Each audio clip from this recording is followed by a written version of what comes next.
O seu conteúdo é de total responsabilidade dos seus idealizadores. Está entrando no ar o programa A Voz de Campos. A Voz de Campos. Direto dos estúdios da Rede Aurora de Comunicação para todo o Brasil e o mundo. Programa A Voz de Campos. Jornalismo, debates, entrevistas, utilidade pública e muito mais. O maior canal de atualização entre você e a informação. Faça sua reclamação, sugestão, opinião. Solicite as melhorias do seu bairro e da sua cidade. Está no ar o programa A Voz de Campos, feito com interatividade. E você é a prioridade. Já deu tudo certo. Opa, muito bom dia a todos os ouvintes da Rede Aurora de Comunicação. E hoje nós estamos com um tema muito importante para toda a população. E para isso eu vou pedir para ela se apresentar daqui a pouco, que nós vamos falar sobre depressão e alguns casos que chocaram o Brasil. Eu gostaria de dar um bom dia para o meu comentarista Sávio Freitas. Bom dia, Renan.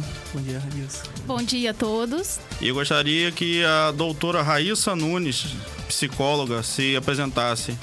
Bom dia, Raíssa. Bom dia. Primeiramente, quero agradecer pelo convite. É um prazer estar aqui com vocês. E para quem ainda não me conhece, para quem não sabe do meu trabalho, eu sou psicóloga, atuo na clínica, atendimento clínico. Meu consultório fica no Edifício Medical Center e também atendo online. Quem quiser entrar em contato, quem quiser saber mais sobre mim, ou então, posteriormente, com as coisas que a gente vier a falar aqui, quiser trocar uma ideia, pode entrar em contato pelo WhatsApp, que é o 22999005194. Lá nesse espaço no Medical Center onde eu atendo, a gente também está trabalhando com novos projetos. Inclusive, durante esse mês de julho, de agosto, a gente vai fazer um evento especial de férias, que é o Cine Jung. Jung é a abordagem, né, junguiana, é a vertente da psicologia a qual eu trabalho, e a gente vai fazer exposição de filmes e comentários depois. Então é aberto ao público, não precisa ser psicólogo, mas basta ter o interesse. E qual seria o tema desse tipo de filmes, assim? Qual seria a abordagem desse filme? Público-alvo, assim, também? Sim, então, a gente trabalha com a psicologia analítica junguiana, e aí a gente vai trazer filmes que a gente acha importante, que a gente tem um olhar diferenciado, e aí a gente vai trabalhar, comentar esse filme depois, né, como uma roda de conversa, a partir da psicologia junguiana, que é a vertente da psicologia que eu trabalho. A psicologia tem várias vertentes, várias abordagens, né? Tem a comportamental cognitivo, que hoje é o mais conhecido por estar na moda. Tem a psicanálise, que é o tradicional. Dentre outras, também tem a abordagem junguiana, que é próxima à psicanálise, é lembrada pela psicanálise, mas é bem diferente. Doutora, quando você diz sobre estar na moda, significa o quê? Eu não consegui compreender. Significa que é o mais é o que as abordado. Pessoas mais conhecem agora e buscam por ser uma abordagem imediatista, de resultado rápido. E como a sociedade cada vez mais busca esse desempenho, busca esse resultado rápido, é o TCC que está na moda agora, pelos psiquiatras, pela indicação médica. Compreendi. Até mesmo seria... Atende ao capitalismo, não necessariamente falando... deixar essa coisa do TCC como algo raso, mas é que atende ao capitalismo porque bota as pessoas para produzir. Entre outras coisas. Então, meus amigos, TCC relevem. Entendi. Então, no caso, daí vai ser um evento que vai acontecer ainda, né? Vai acontecer ainda. E é bem interessante. Acho Acredito bem que dia 9 de junho. 9 de junho? Julho, Julho, porque já passou, já tá né? Isso. Então, no caso, 9 de julho, que horas e aonde? Sábado, a princípio a gente deve estar conversando, a princípio 9 horas. O local é lá no Medical Center, onde eu trabalho, sala 711. Então, para vocês ouvintes aí que tiverem interesse, ouça daqui e preste atenção como é que vai funcionar, porque daqui a pouco nós vamos comentar também sobre alguns filmes e vocês vão entender mais ou menos como é que vai funcionar. Sim. Correto? Sim. E, doutora Raíssa, até um vídeo que nós fizemos pro meu canal foi sobre a depressão que vem assolando muito, praticamente Já existia, eu não sei se antigamente era considerado doença como é considerado hoje em dia, eu não tenho esse conhecimento. Tinha outros nomes, né? Como a histeria, Mas- o termo, você tá histérico, você tá neurótico, já podia ser uma depressão ali. Isso, mas Só não no era caso- conhecido como depressão. Mas Algo era reconhecido recente. como doença? Sim, Era reconhecido como uma patologia? sim, da onde surgiu a psicanálise, por exemplo, e da onde veio a psicologia. Veio dessas doenças antigas, que é a histeria, a neurose, a psicose. Foi onde entendi. começou a se estudar a psicologia como ciência. Compreendi. Isso. E qual é a diferença sua como psicóloga, doutora psicóloga, e para um doutor psiquiatra? Bom, a diferença principal é que o psicólogo, ele É porque às vezes tem gente que não entende muito é um bem terapeuta. Sim, claro. É importante deixar claro aqui, né? O psicólogo, ele é um terapeuta. Então, ele vai tratar das emoções e da pessoa como um todo, da alma da pessoa. Vai ajudar a pessoa a olhar para si mesmo. O psiquiatra, ele tem uma abordagem mais diretiva, de encontrar qual é a doença ali instalada da pessoa, Ele né? vai na raiz. E passar o remédio, a medicação. Ele atua de forma neuroquímica. O psicólogo atua diante das emoções da pessoa. Sim, é como se fosse assim. Olha para a vida como um todo. O psiquiatra é neuroquímico. Então, no caso, o psicólogo seria como se fosse assim: eu quero que você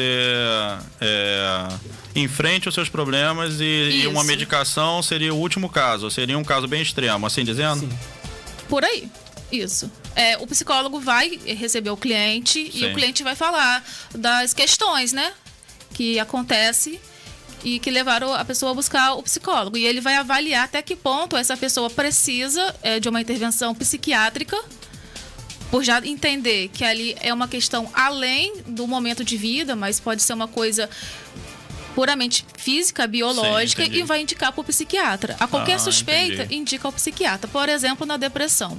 Eu, quando recebo um cliente novo, esse cliente ele pode chegar dizendo que já esteve em tratamento para depressão e que parou, melhorou, enfim. Ou pode chegar com uma situação de angústia terrível e a gente vai caminhando.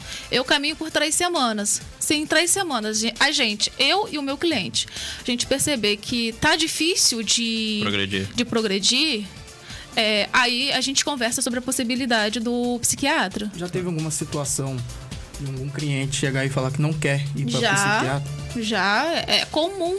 As pessoas, assim como Porque muita tem gente associa o psiquiatra, não quero. ao remédio, ficar presa ao remédio, ficar Viciado, viciada ao eu vi isso. remédio, é muito comum.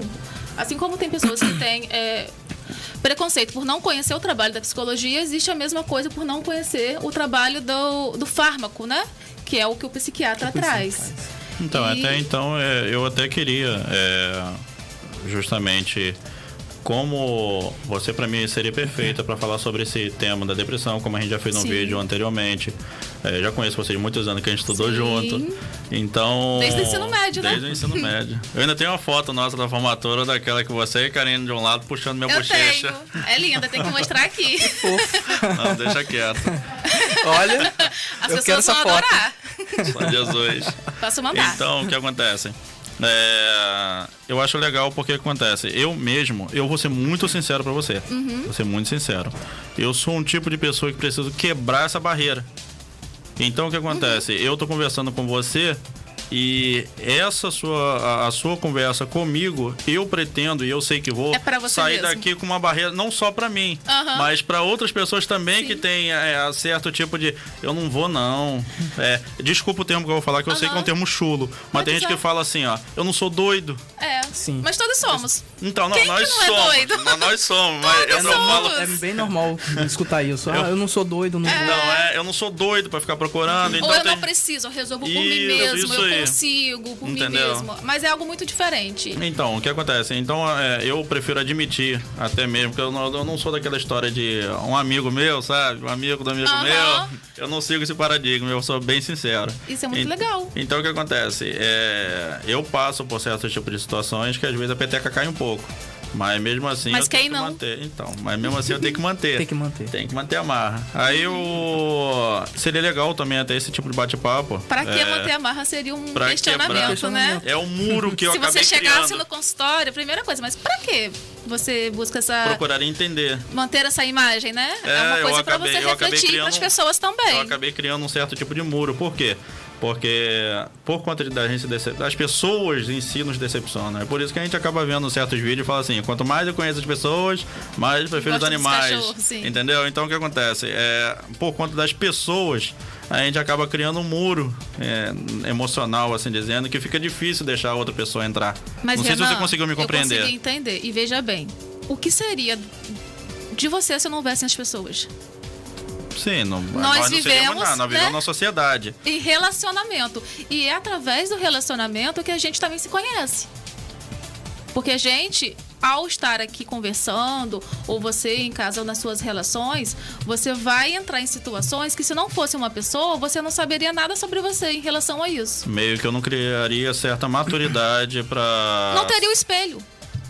Além da maturidade, não teria o espelho. A gente se vê nos outros. Existe, dentro da psicologia analítica, um termo chamado projeção, que é a gente projeta no outro tudo aquilo que a gente não lida bem em nós mesmos. Sim. Então, uma dificuldade muito grande que você tem, ou um preconceito, ou, sabe, apontar o dedo, isso fala mais sobre você mesmo do que sobre o outro. Então, nas relações, acho que é uma das melhores formas de autoconhecimento que a gente pode ter.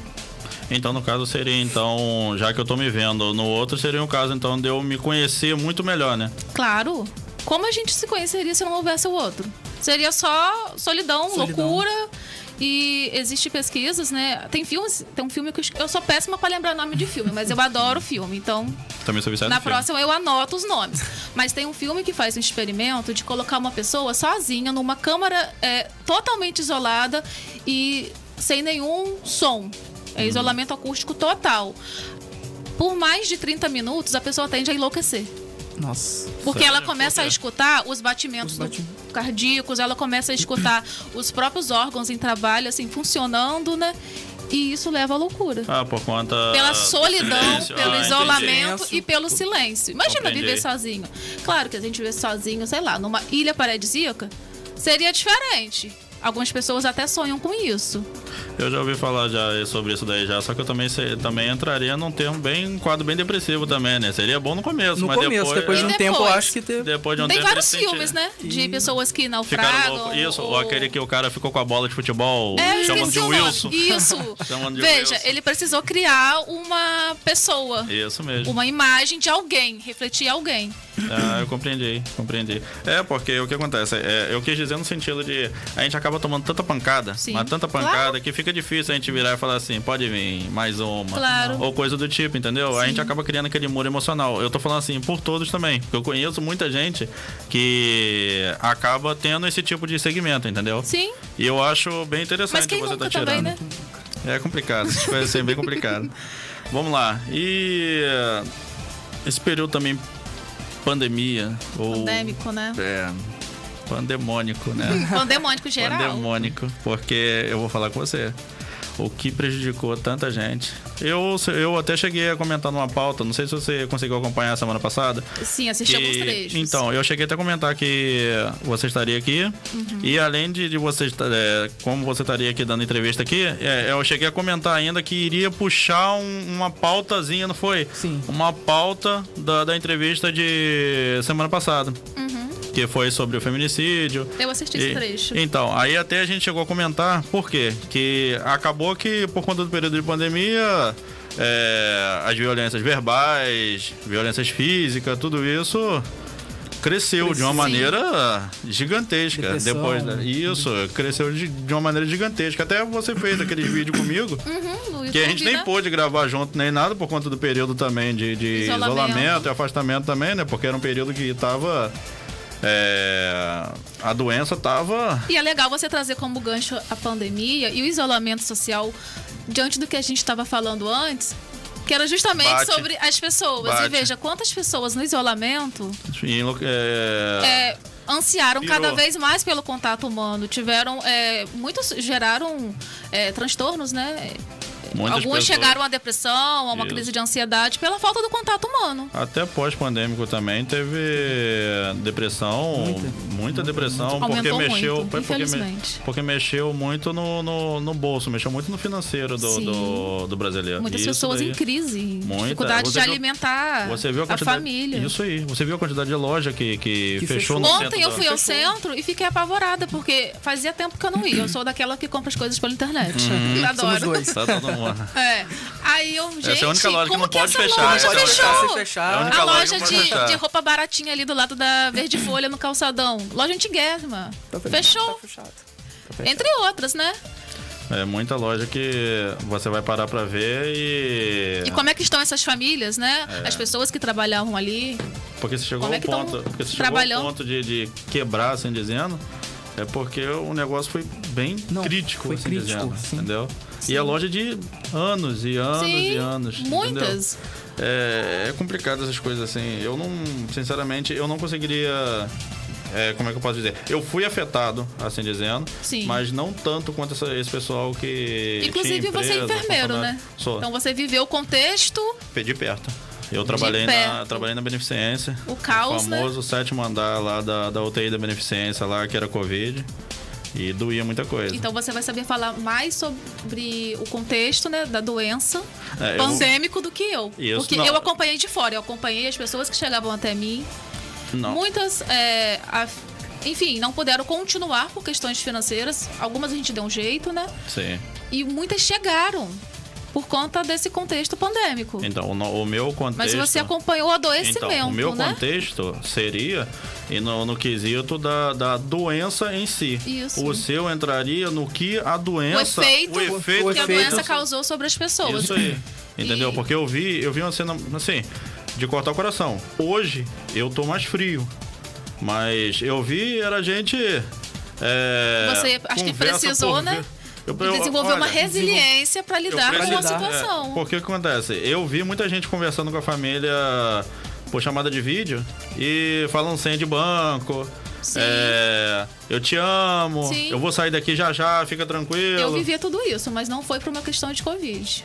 É, Mas durante a pandemia.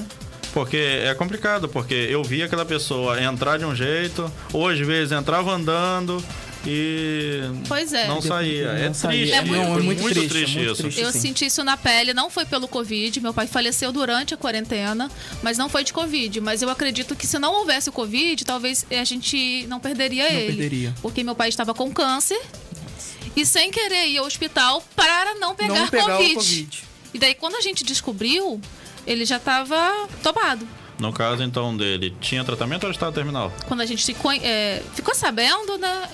Pelo que eu entendi, porque acho que os médicos foram muito gentis com a gente, já estava em estado quase que terminal, terminal. sabe? Bem pertinho do terminal. Bem Mas Tinha tinha como assim, prolongar. sei lá, 10% de chance. Sim.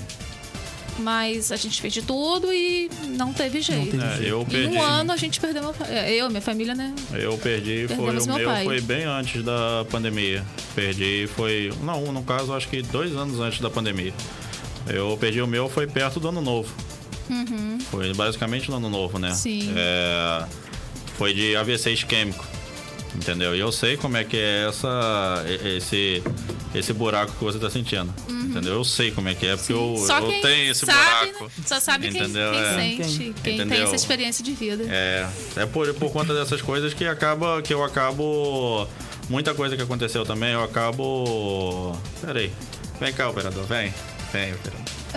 Eu não dei bom dia pro meu operador tá aqui dando uma aguinha pra gente aqui. Bom dia, operador. Bom dia, operador. Bom dia.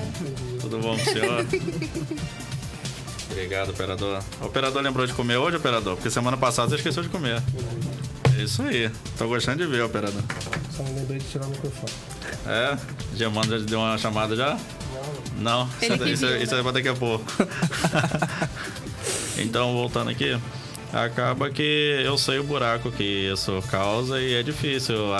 Por mais que a gente saiba que o final da nossa vida é a morte e das outras pessoas queridas também, a morte a gente não tá preparado pra aceitar. Pra aceitar. Sim, Entendeu? E imagino Pra você foi mais fácil, sendo da área? Para mim, não é que foi mais fácil sendo da área, mas eu tinha uma compreensão melhor que o meu irmão, por exemplo, acho assim, que ainda tá em sofrimento.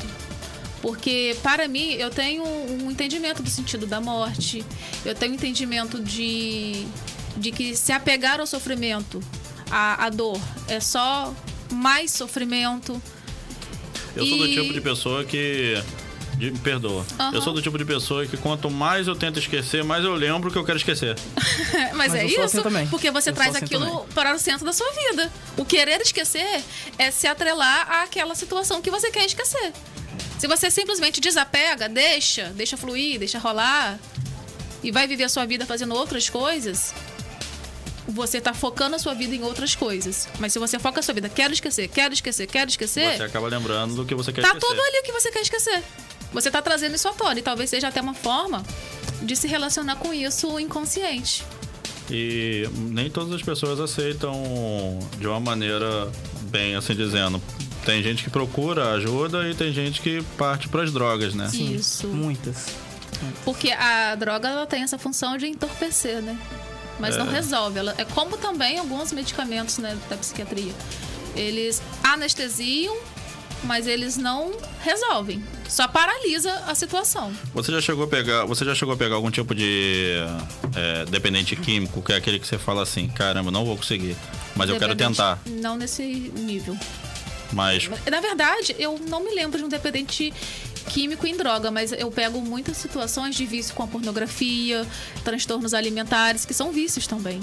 Tem a mesma etimologia. pornografia acaba entrando como uma forma de patologia? Pelo CID-10 eu não me lembro. Sério? Mas eu não o sabia vício que o na pessoal... pornografia no sentido de prejudicar a vida da pessoa. A vida da pessoa. Eu não sei se entra no tá. CID-10, que é o Manual de Classificação das Doenças Internacionais Sim, a gente também tem. Psiquiátricas. Eu não sei se entra, mas eu sei que a pornografia, o vício da pornografia prejudica a pessoa se ela não souber lidar ali. A questão não é consumir a pornografia, como Sim. consome. Como consome. É. E fora que também prejudica quem tá ao seu redor, né? As Quem relações, tá né? casado ou coisa do tipo, Sim, né? Eu tô prejudica compreendendo. bastante. Teve até um filme. Mas o que eu disse foi vício e pornografia, não foi a pornografia, entende? Não, eu compreendi. Não, só pra deixar bem claro até para as pessoas que estão eu em casa. compreendi. Eu até, se eu não me engano, passou até um filme que é cristão, foi Qual? que o cara era viciado em pornografia e acabou afetando Prova de Fogo. Prova de Fogo. A mulher sabia que ele visitava esse tipo de site e tudo mais. E no final das contas ela ainda falava lembrou de apagar o histórico, entendeu? Foi quando ele foi começando a se converter. Quando ele foi começando a se converter, não só mudando as atitudes dele, porque como você falou comigo, ou como você acabou comentando sobre isso e me chamou a atenção, eu lembrei desse filme aí, Sim. que era uma das atitudes dele que magoava a mulher dele.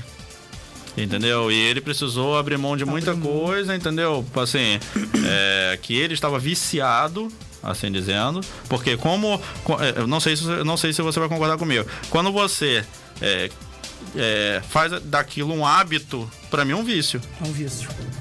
O vício é quando você sente que não consegue ter autonomia sobre o seu desejo. No sentido, você precisa trabalhar, precisa sair de casa, fazer outras coisas, mas o desejo de consumir a pornografia, ou de comer, ou de qualquer outra coisa como a droga, é mais forte do que a sua vontade. Sim. Você acabou de falar outra coisa também que eu queria entrar em detalhe. Sobre comer. Você não acha que esse negócio de... Você não acha que esse negócio de comer ou coisa do tipo assim, não seria uma forma da pessoa... uma válvula de escape da depressão? Assim como o vício da pornografia e as drogas. Você acha que... Não, as drogas até acredito, mas Sim. vício na pornografia você Sim. acredita também? Sim. A pessoa tá querendo fugir de algo. Pode ser, né?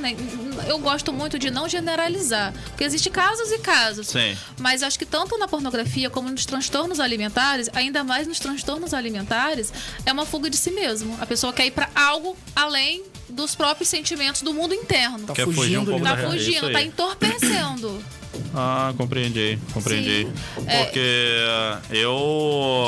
eu tenho muito conhecido, assim dizendo, que engordou muito, mas muito, muito mesmo, Porque ele chegou a um período ele tem depressão. Ele chegou a um período da vida dele que ele não conseguiu mais parar de comer. E se ele parar de comer, ele já fica assim, eu sinto que eu vou morrer. Sim. Mas ele sabe, assim, ele sabe que é prejudicial, ele já tentou, só que aí veio aquele famoso efeito rebote. Sim. Que você para de Quando forma é radical. algo drástico, né? Acaba Isso, voltando. para de Sem uma contar forma que tem a memória celular no corpo, né?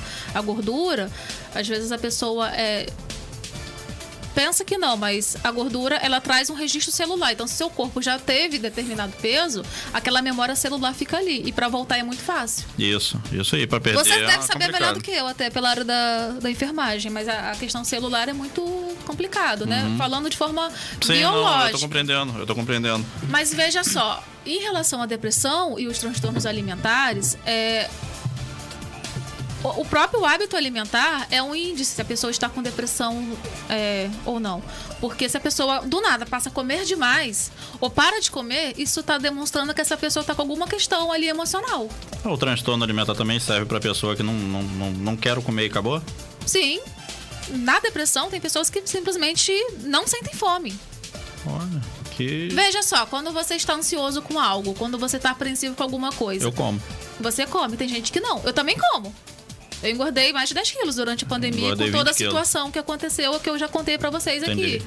Eu engordei 20 quilos durante a Cada pandemia. um tem uma resposta a uma situação emocional que tá acontecendo. Tem gente que vai pra comida, tem gente que não come. É mesmo, você... O colega você, vomita, né? você... Ok, tipo... Como é que é o nome? É bulímico? Não, você não causa vômito. Você simplesmente tem essa resposta emocional de vômito. Ele tem a resposta emocional de... Ah, de vômito. eu já vi isso já em filme, mas nunca tinha visto pessoalmente não. Primeira vez que eu vejo. É mesmo, operador? Numa crise de ansiedade é diferente. A crise de ansiedade, geralmente, a pessoa quando tá vivenciando o ápice da crise, o corpo entra no modo luta e fuga. Porque a ansiedade, como todas as emoções e sentimentos, tem o seu papel. E o papel é de autopreservação. Do tipo, tô passando sozinho, meia-noite, numa rua escura e vejo 2 pessoas de moto. É o famoso, né? É o famoso bordão. Quem não 2 pessoas de sente, moto. né? Quem não sente o frio na barriga, quem não sente ali uma necessidade de sair correndo, ou então fica hipervigilante. Até aquele Tudo isso é Márcio, sintoma até de aquele ansiedade. Márcio da pegadinha campista, você chegou a ver? Márcio da pegadinha campista, ele fez uma pegadinha em cima de uma moto. Aí foi aqui em Campos. Ah, não, acho aí que ele esse eu não vi, não, mas conheço. ele pulou da moto, ele faz a web TV campista aqui Sim, das conheço. pegadinhas. Aí ele fez uma pegadinha de noite lá no centro de Campos lá. Pulava da moto e para. Aí a pessoa já botava a mão na cabeça já. Onde é que fica o shopping na Avenida 28? Entendeu? Sacanagem, né? Aí a pessoa chingava ele. Calma aí. A pessoa teve ali, né, toda a experiência corporal de uma isso crise de aí. ansiedade. A pessoa já, como eu falei, a pessoa já acaba criando aquele modo de defesa, né? Mas é necessário, entende? Porque se realmente for uma ameaça, a pessoa está hipervigilante. Agora, se a Sim. pessoa não sente ansiedade diante de uma situação que a gente entende racionalmente que é algo perigoso, e a pessoa continuar ali, vivendo, andando de forma displicente, essa pessoa realmente pode vir a ser assaltada ou sei lá, estuprada. Pode acontecer uma Entendi. questão assim. Eu queria falar com você também, que até puxou... A gente tá indo muito, né? Tamo indo, Tá bem indo. legal, eu gosto assim.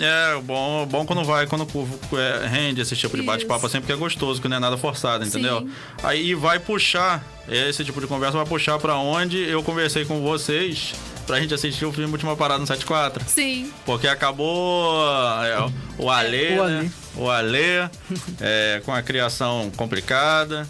E... A mãe já vem de um histórico complicado. Né? Drogas. Ela vendia droga. Vendia drogas. Aí, Eu só não entendi o porquê que ela vendia drogas. Você mostra no filme. Não, acho ela que já não, começa amamentando o neném. É porque quando E eu os botei bandidos pra. expulsando ela da favela E porque. pegando o filho. E pegando o filho. Então a gente já nem sabe qual é o contexto dessa mãe pra chegar a essa situação de vida, né? Mas o filho, né, o Alê, que tá lá como personagem principal desse filme, a gente consegue acompanhar o início até o fim. Acaba no final das contas apresentando 2 tipos de histórias, né? São 2 Alês. 2 Alês. Com quase a mesma história, assim dizendo. Porque Sim. a mãe tinha o sonho de montar um quiosque em Copacabana. Sim. Você chegou a comprar um quiosque em Copacabana e por um assalto ele perdeu a mãe. Sim. Aí virou uma criança... eu vou falar de um tom, eu vou falar de uma maneira, não clinicamente porque eu não conheço, mas virou uma criança revoltada. Sim.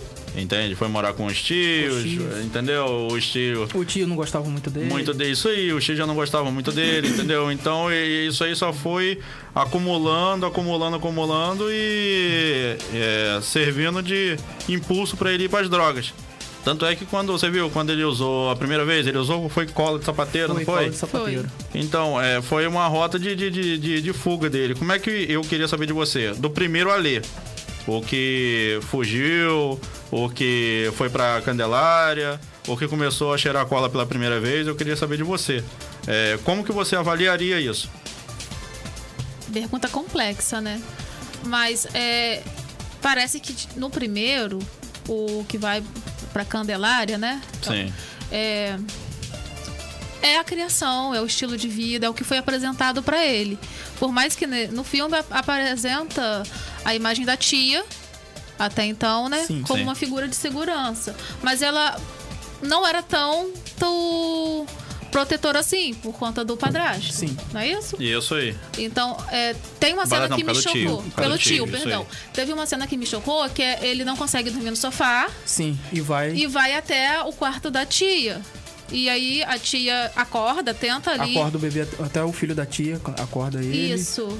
Aí o tio, o marido da tia, até fica bravo, fica falando com ele, até quando isso vai durar? A tia tenta ali, pergunta o que tá acontecendo, e ela tenta acolher, mas o marido da tia não permite. Não permite. E ele traumatizou tanto, né, que ele cortou até as pontas da faca da casa da tia. Sim, ele ficou com um Foi, ele trauma, ficou com que trauma. ele tirou todas as pontas de todas as Isso, facas. aí o tio começou a reclamar, começou a falar, que até aí foi onde rolou esse assunto, se eu não me engano, que até onde iria durar isso.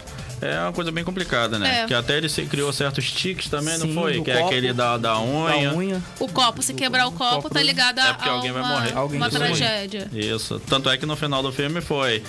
A culpa disso tudo foi o copo que quebrou. Isso, ficou bem marcado. Já no segundo, que é um contexto de revolta, segundo o Alê, assim, ele ficou indignado diante de uma situação de vida. E aí a questão é que o que ele faz com essa revolta? A pessoa pode fazer dessa revolta algo criativo para si mesma.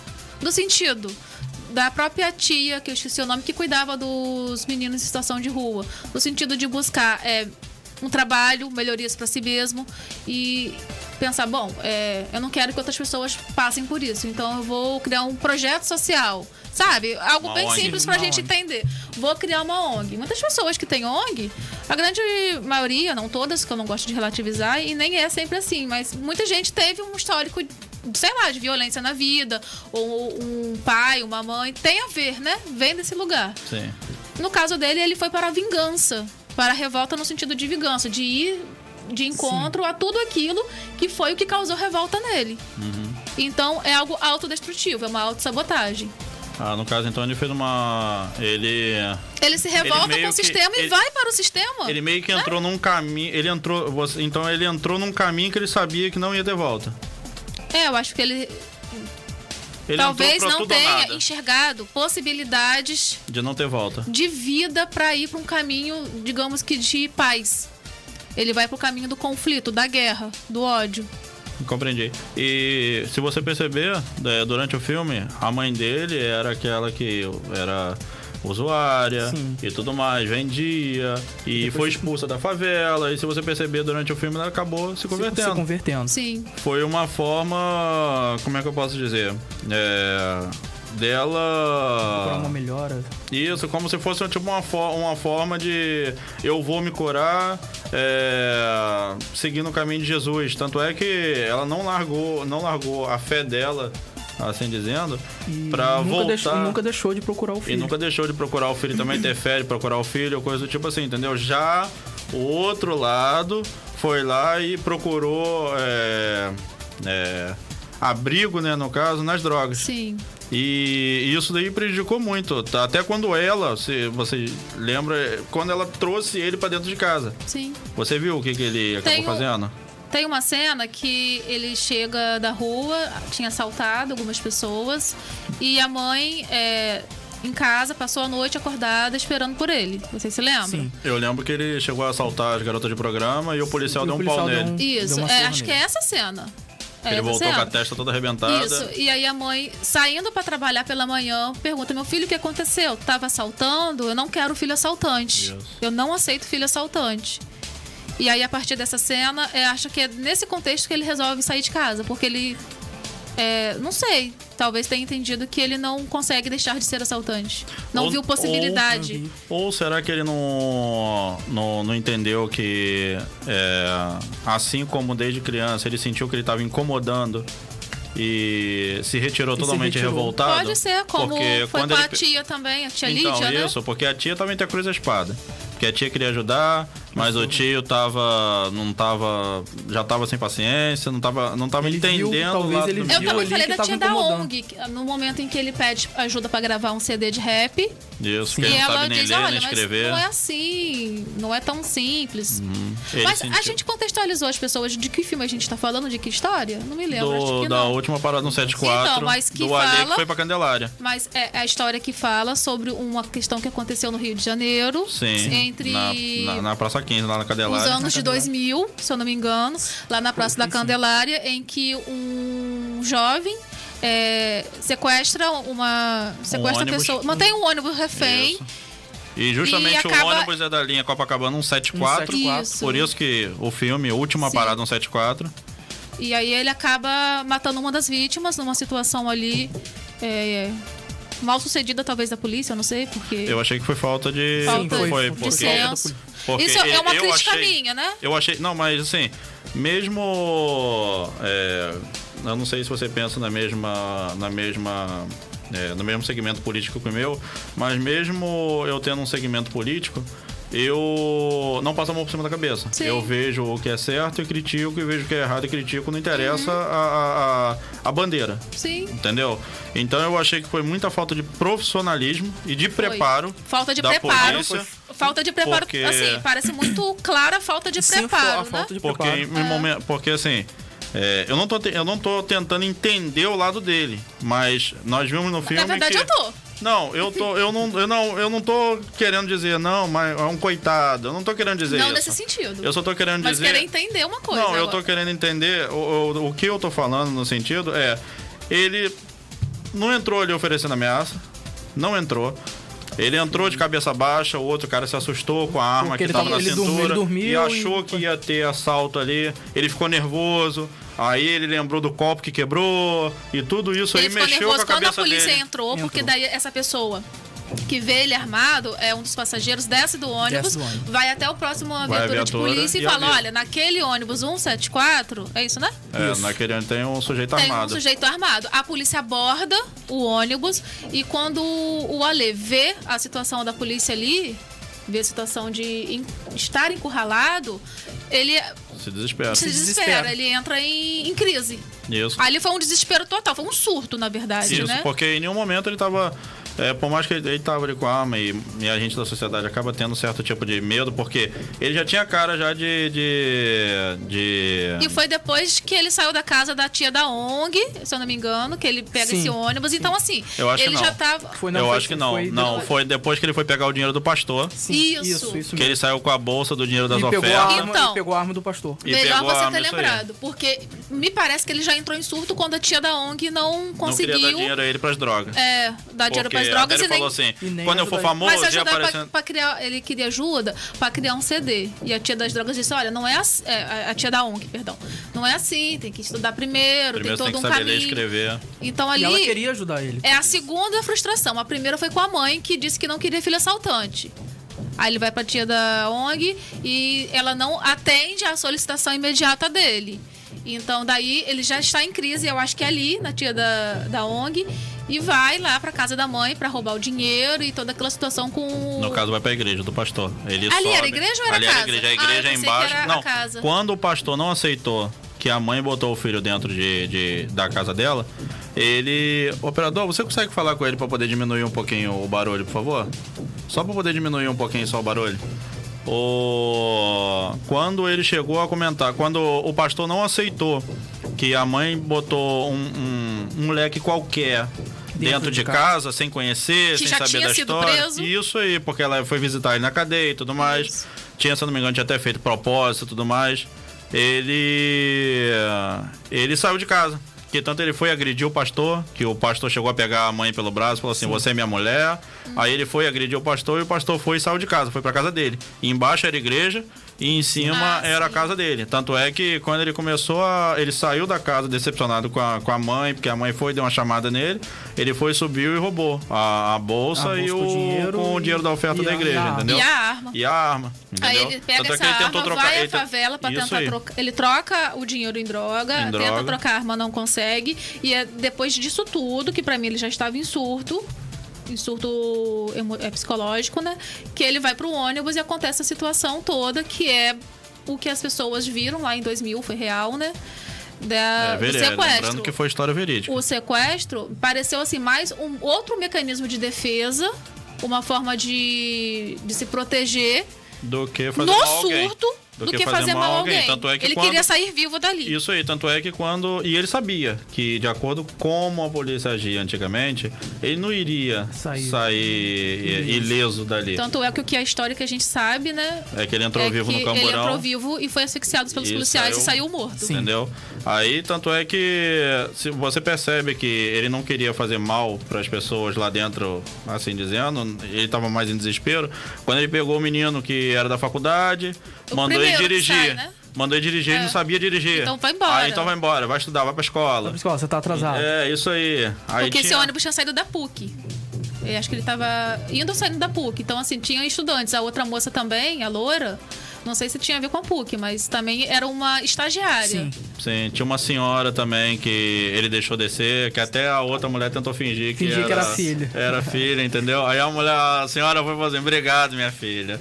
Mas com esse filme, com a história do Alê, se as pessoas assistirem depois, vai ter uma clareza do que a gente está falando, a gente consegue perceber que muito da criminalidade, desse contexto de violência, não é porque as pessoas querem ser más. Tem uma raiz. Tem todo um contexto de vida que vai para a política pela falta de políticas públicas, pela falta de escolas, né? De educação e assistência. Né? A gente sabe que não são as mesmas oportunidades que todo mundo recebe. Não são, gente. Indiscutível. Quem quer saber se é ou não, vai para uma favela. A gente sabe que não são as mesmas oportunidades. Pergunta aos moradores de uma comunidade como é o estilo de vida. As pessoas, algumas pessoas podem usar assim exemplos de favelados que venceram na vida, mas aí você pega de 100, 2. Sim. Que a família praticamente fez as tripas coração para ele conseguir ir para uma boa escola. E nem todo mundo tem essa oportunidade, entendeu? Então o que acontece? De 100 pessoas, 98 pessoas não tem a mesma oportunidade, mas 2 ali tem que se destacar. Ele era pobre, ele conseguiu, por que você não vai conseguir? Não é a mesma coisa. Não é representatividade. Não tem como ser. Eu também não encaro. Assim como também, até fugindo um pouco, até também certo tipo de cota para eu acho que esse tipo de cota, coisa do tipo assim, de universidade? De universidade, de escola particular, eu acho que deveria passar um pente fino, porque tem gente com dinheiro que tem a oportunidade de, olha só, tem gente com dinheiro que tem a oportunidade de fazer um preparatório e passar numa prova para não pagar a faculdade, para não gastar dinheiro com faculdade. É mérito? Beleza, ele estudou, show, mas ele não é a mesma coisa para uma pessoa baixa renda, assim dizendo. Sim. Você tá compreendendo o que eu tô querendo dizer? Eu acho que o governo tinha que passar um belo pente fino, se quisesse realmente fazer a inclusão dessas pessoas. Eu acho que a pessoa que realmente tinha que fazer um pente fino financeiro em questão desse caso, assim. Sim. Entendeu? Outro filme que você pediu pra eu poder ver, pessoal, não esquece. O nome do filme é A Última Parada 174. Filme muito show. E é caso verídico. O outro filme que você pediu pra eu ver... Não olhe pra cima. Eu não consegui assistir. Mas eu li a sinopse. Se tiver oportunidade, não, eu vou assistir. É um filme muito bacana. É muito legal. Eu vou assistir, porque o que acontece? Eu eu vou ser sincero, eu saí do plantão hoje cedo. Eu faço plantão 24 horas. Sim. Então, eles estão quebrando a casa? Tá acontecendo alguma coisa? Hã? Eles falaram que estão trabalhando? Olha que maneiro, eu pensei que eles tentam quebrar a casa. Eles não vão cair aqui em cima de mim aqui não, né? Não, porque eu vi um tamanho de um. Eu não quero. Eu não tenho seguro de vida, não, querido. É SUS. Não sai na live, não? Você acha? Então vamos torcer. Depois eu vou parar pra assistir. Bom. Aí vamos lá. Eu separei até um bloquinho de notas aqui, porque acontece. Deixa eu só pesquisar aqui. Porque acontece, eu não consegui parar pra assistir o filme, porque eu cheguei do plantão hoje cedo e eu tive que ver alguns vídeos. Até mandei um resuminho pra ele. Eu tive que legal. Eu tive que assistir uns vídeos. Você assistiu, né? Eu assisti. Porque o que acontece? Você pode contar a história, então, resumindo aqui para as pessoas? Porque o que acontece? Eu não assisti esse filme porque muita gente virou e falou assim: que filme idiota, que filme de esquerda, é um filme de ideologia política. Não necessariamente só ideologia política. Mas aí que tá. Quando eu li a sinopse do filme, eu não encarei como uma ideologia política. Eu encarei como um aviso da Bíblia. Sim, você foi para um contexto... contexto religioso. Sócio-religioso, Sim, né? porque, eu até separei aqui uns contextos aqui religiosos aqui, ó. Você quer ver? Mateus 24, 6, 8 diz: E ouvireis falar de guerras e rumores de guerras. Olhai, não vos perturbeis, porque forçoso é que assim aconteça, mas ainda não é o fim. Porquanto se levantará nação contra nação, e reino contra reino, e haverá fomes e terremotos em vários lugares. Mas todas essas coisas são o princípio das dores. Mas todas essas coisas são o princípio das dores. Eu entendi sobre o do filme que parece que as pessoas olharam um meteoro ou alguma coisa assim, vindo em direção. E algumas pessoas foram lá, eu tô falando assim, bem superficial, porque eu só li só. Algumas pessoas foram lá e acharam que era outro tipo de fenômeno, assim, dizendo como se fosse um cometa Halley. No caso, foi a mulher queria até botar o nome dela, assim, dizendo que foi ela que viu. Assim, bem superficial, me corrija se eu estiver errado. E no final das contas descobriram que era uma ameaça vindo pra Terra. Aí, enquanto as pessoas queriam alertar, falando olhe para cima, o governo dizia não olhe para cima porque estava tudo bem, boa, a gente tudo vai controlado. lidar. E eles queriam tirar proveito disso, né? Se desse certo, eles queriam tirar proveito com que o cometa, no caso, ele trazia minerais, recursos para a humanidade. Se desse certo, se eles conseguissem ali pegar ele ali. O objetivo do governo era a ganância, como sempre, e eles tinham um plano B de salvação. De salvação, mas só para eles ali. E eles fogem para um outro lugar, que eu não lembro para onde é. Mas enfim, até sobre... é um filme de esquerda. Eu sou de esquerda, você sabe. Eu também. E sei que você é de direita, né? Eu sou de direita, ele também é de esquerda. Quanto a essa questão política, esquerda, direita, na psicologia, no meu estilo de vida, Raíza, como eu lido com isso? Não tem como não ser atravessada pela psicologia, porque eu sou psicóloga. Então eu vejo assim: você tem o seu direito de ser de esquerda, eu tenho o meu direito de ser de você de direita, eu de esquerda, enfim.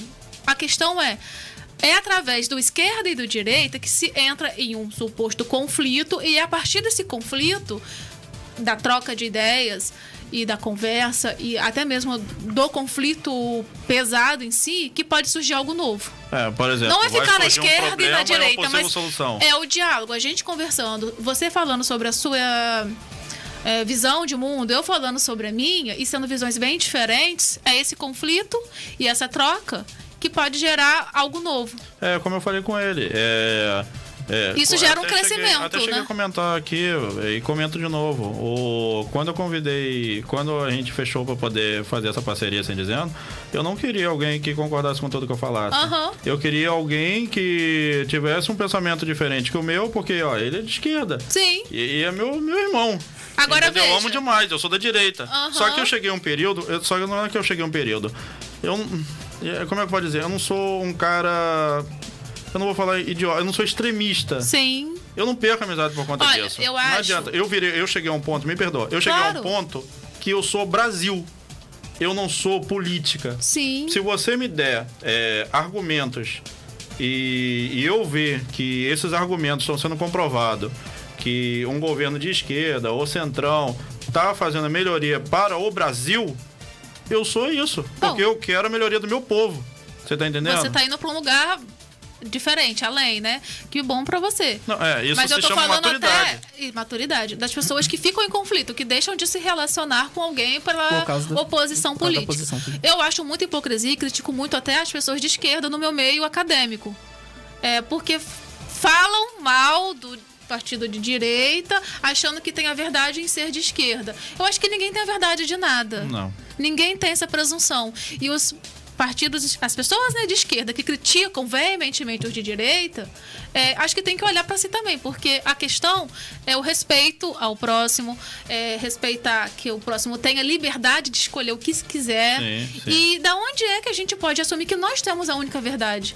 Gente, a esquerda tá cheia de erros. Uma coisa que assim como a direita. Se ambos sentassem para conversar, acho que a partir resolveria muita coisa. Desse diálogo, a gente iria para um Brasil muito melhor. Resolveria porque muita ambos coisa. Têm coisas legais para oferecer e ambos têm coisas que... Tem muita coisa que pode descartar. Sabe? Entendeu? Então, acho até muito importante o a gente estava até comentando isso dentro do carro. Entre as oposições. Já que puxou para um lado de política, assim dizendo, ele estava até comentando comigo dentro do carro, falando comigo assim, porque você sabe que a mulher lá, ela é como se fosse um Bolsonaro. Isso, o contexto pode ser visto assim, mas não necessariamente. Só que eu discordo porque o que acontece. Não, por que eu discordo? Porque no contexto que eu li na sinopse, a mulher é uma ditadora.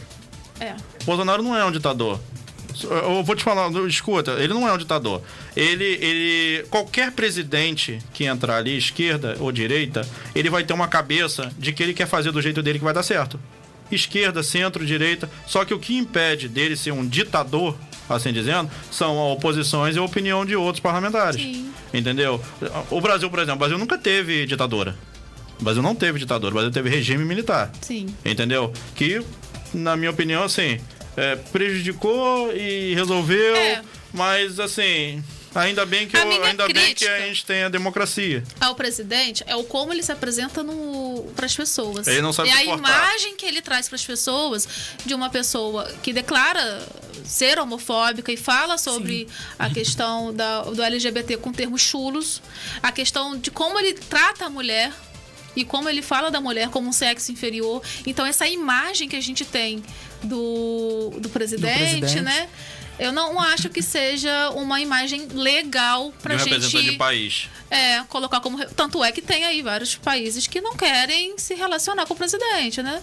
Enfim...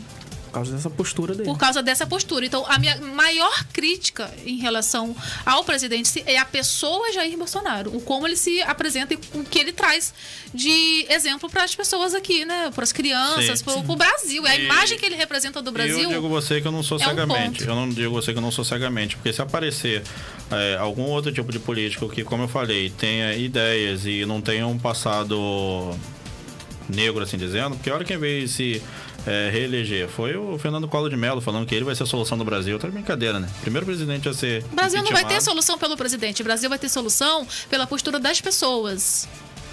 Não é o presidente, assim, mas o presidente... A corrupção em si começa na gente.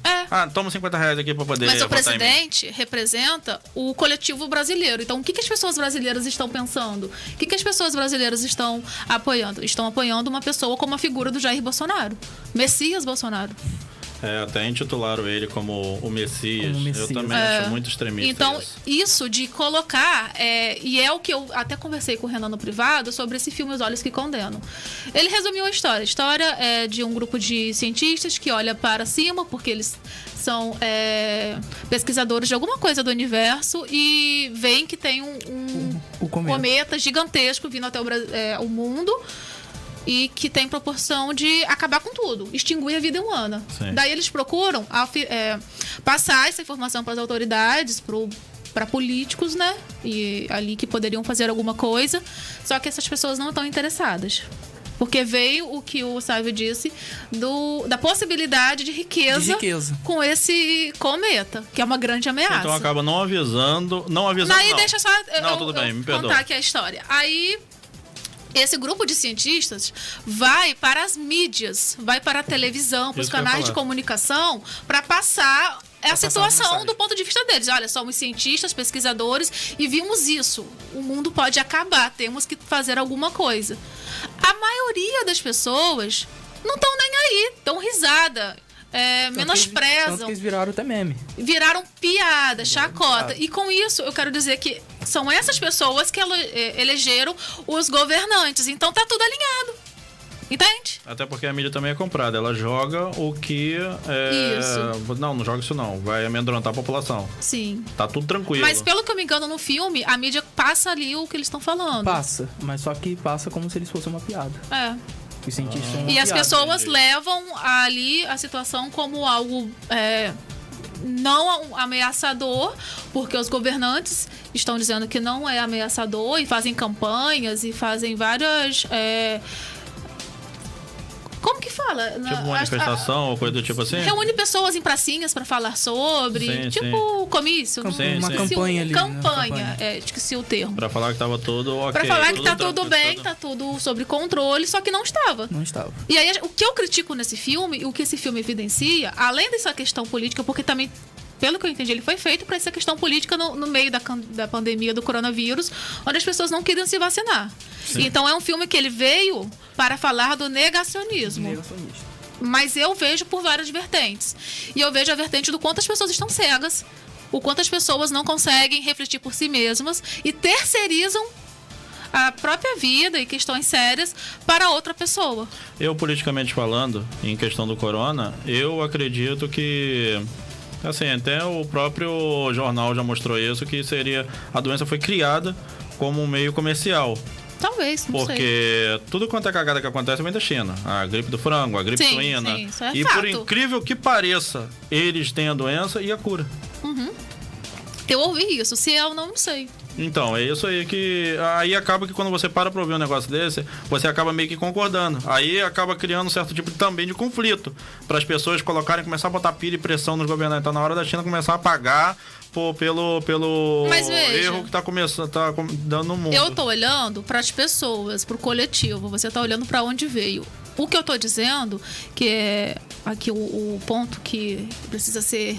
Eu quero deixar bem claro, é o quanto as pessoas não estão refletindo sobre a vida, sobre si mesmo. Sim. O quanto as pessoas estão comprando uma verdade. Não sei se porque é mais fácil, não sei se é por preguiça de pensar, não sei se é por falta de incentivo sobre a autorresponsabilidade. Ou ouvir dos outros e a falta de pesquisa, falta de estudo. Mas as pessoas não... Nesse filme, eu tô falando do filme. Ah, sim.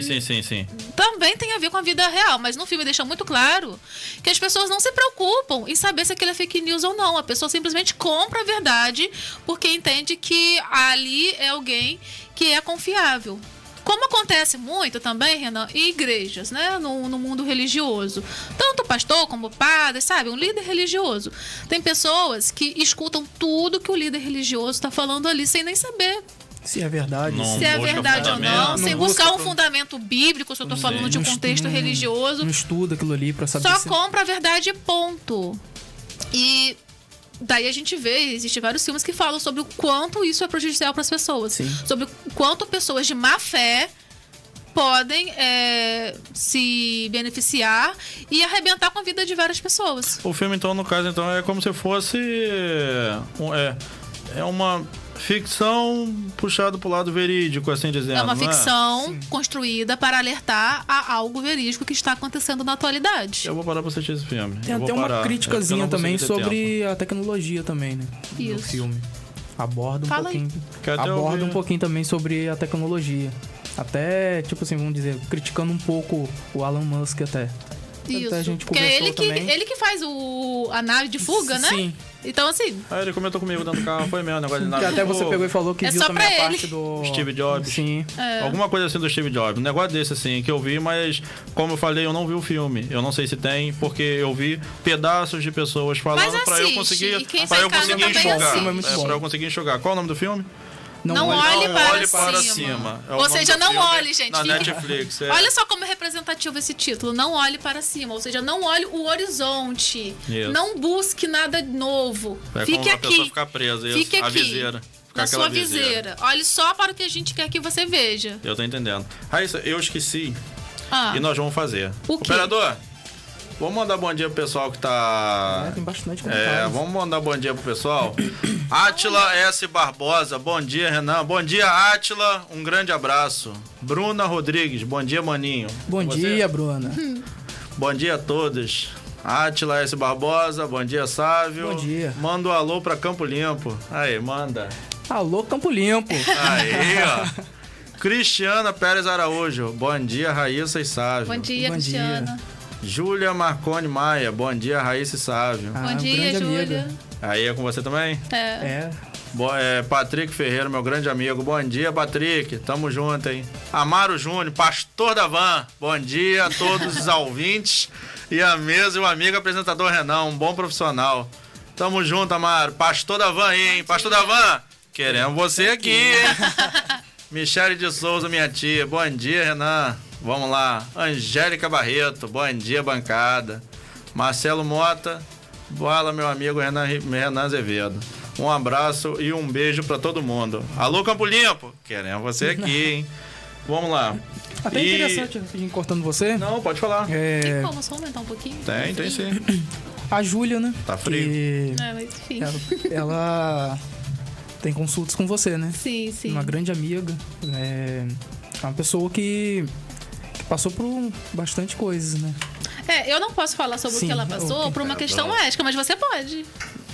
No caso que eu conheço, assim, que eu sei dela, assim, a menina. Mas no caso, ela deixou você. Não, o que eu vou falar aqui, não, só vou comentar. Não entra muito em detalhe. A questão da imagem, né? Da imagem, né? Ela passou muitas coisas que até eu mesmo passei. Posso falar por mim mesmo que eu passei. Que eu tive depressão, você sabe, tá, no caso. Legal você falar até da sua depressão, sim, então. Eu tive depressão ano passado. Tive depressão ano passado. Durante a pandemia, Durante a pandemia. O fator principal que foi o ponto pra mim ali foi a falta de emprego. Foi a falta de emprego que eu ficava tipo, caraca, que eu não vou conseguir trabalhar e tal. E na hora que eu fui ver, entrei em depressão. No começo eu não queria procurar ajuda. Legal você falar isso. Na hora que eu fui ver, a gente não percebe. Geralmente as pessoas não percebem. Só vão e quando abre os olhos pra olhar pra cima, vê que já foi. Já foi. Eu não queria procurar ajuda. Aquilo que eu até tava falando, mas não, eu vou sair sozinho. E não é assim que a banda toca. Eu também procurei ajuda. Até uma grande psicóloga aqui de Campos, Dona Ana, que me ajudou bastante. E quando eu vi mesmo que eu tava caindo mesmo, que eu já tava quase no fundo do poço, que é aí que eu fui procurar ajuda. Eu só fui procurar ajuda quando eu tava lá no fundo do poço. Mas que bom que você procurou ajuda, né? No meio de amigos, Renan mesmo, ficava mandando centenas de áudio pra ele. Me ajudou bastante, amigos, minha família. E a minha grande psicóloga, Dona Ana, que me ajudou bastante. Ai, que bom que você agora tá bem, né? Tô bem. Mas você chegou a ter aquele certo tipo de barreira que a gente conversou desde o começo? Ou de cara você já... Não, tive barreira sim. Tanto é que ele esperou, né? Quando me indicaram a psicóloga, eu cheguei, não, eu chegar lá, eu vou virar um soldado, não vou falar nada. Eu vou ficar só olhando pra ela olhando pra mim, me perguntando as coisas, não vou falar nada. E no primeiro e segundo dia foi isso. Ela falando e eu só olhando assim pra ela e tipo, cara, passa a hora logo que eu quero ir embora. E você já pegou paciente assim, Raíssa? Eu era assim. Na minha própria terapia pessoal, acho que a barreira, ela acontece na maioria das pessoas. O psicólogo procurou um psicólogo? O psicólogo precisa procurar um psicólogo, porque como é que a gente vai lidar com as demandas das pessoas que chegam até a gente se a gente não cuida das próprias demandas? O psicólogo... É como se você estivesse pegando tanta energia pra você, né? Não só a energia dos outros, dos clientes, mas a minha própria energia, as minhas próprias questões, porque não é porque eu sou psicóloga que eu não tenho conflitos. Eu compreendi. Porque antes de ser psicóloga, eu sou humana. E eu preciso cuidar da minha humanidade para poder ajudar o outro a cuidar da própria humanidade. Caminhar junto com o outro para que ele cuide da própria humanidade dele. Porque os conflitos fazem parte da humanidade. Todo mundo tem alguma coisa. Todo mundo é louco, todo mundo tem algo a cuidar. Você já chegou a pegar algum problema pra você? Por exemplo, assim... Sim, olha, veja bem. Você compreendeu o que eu quis dizer? Compreendi.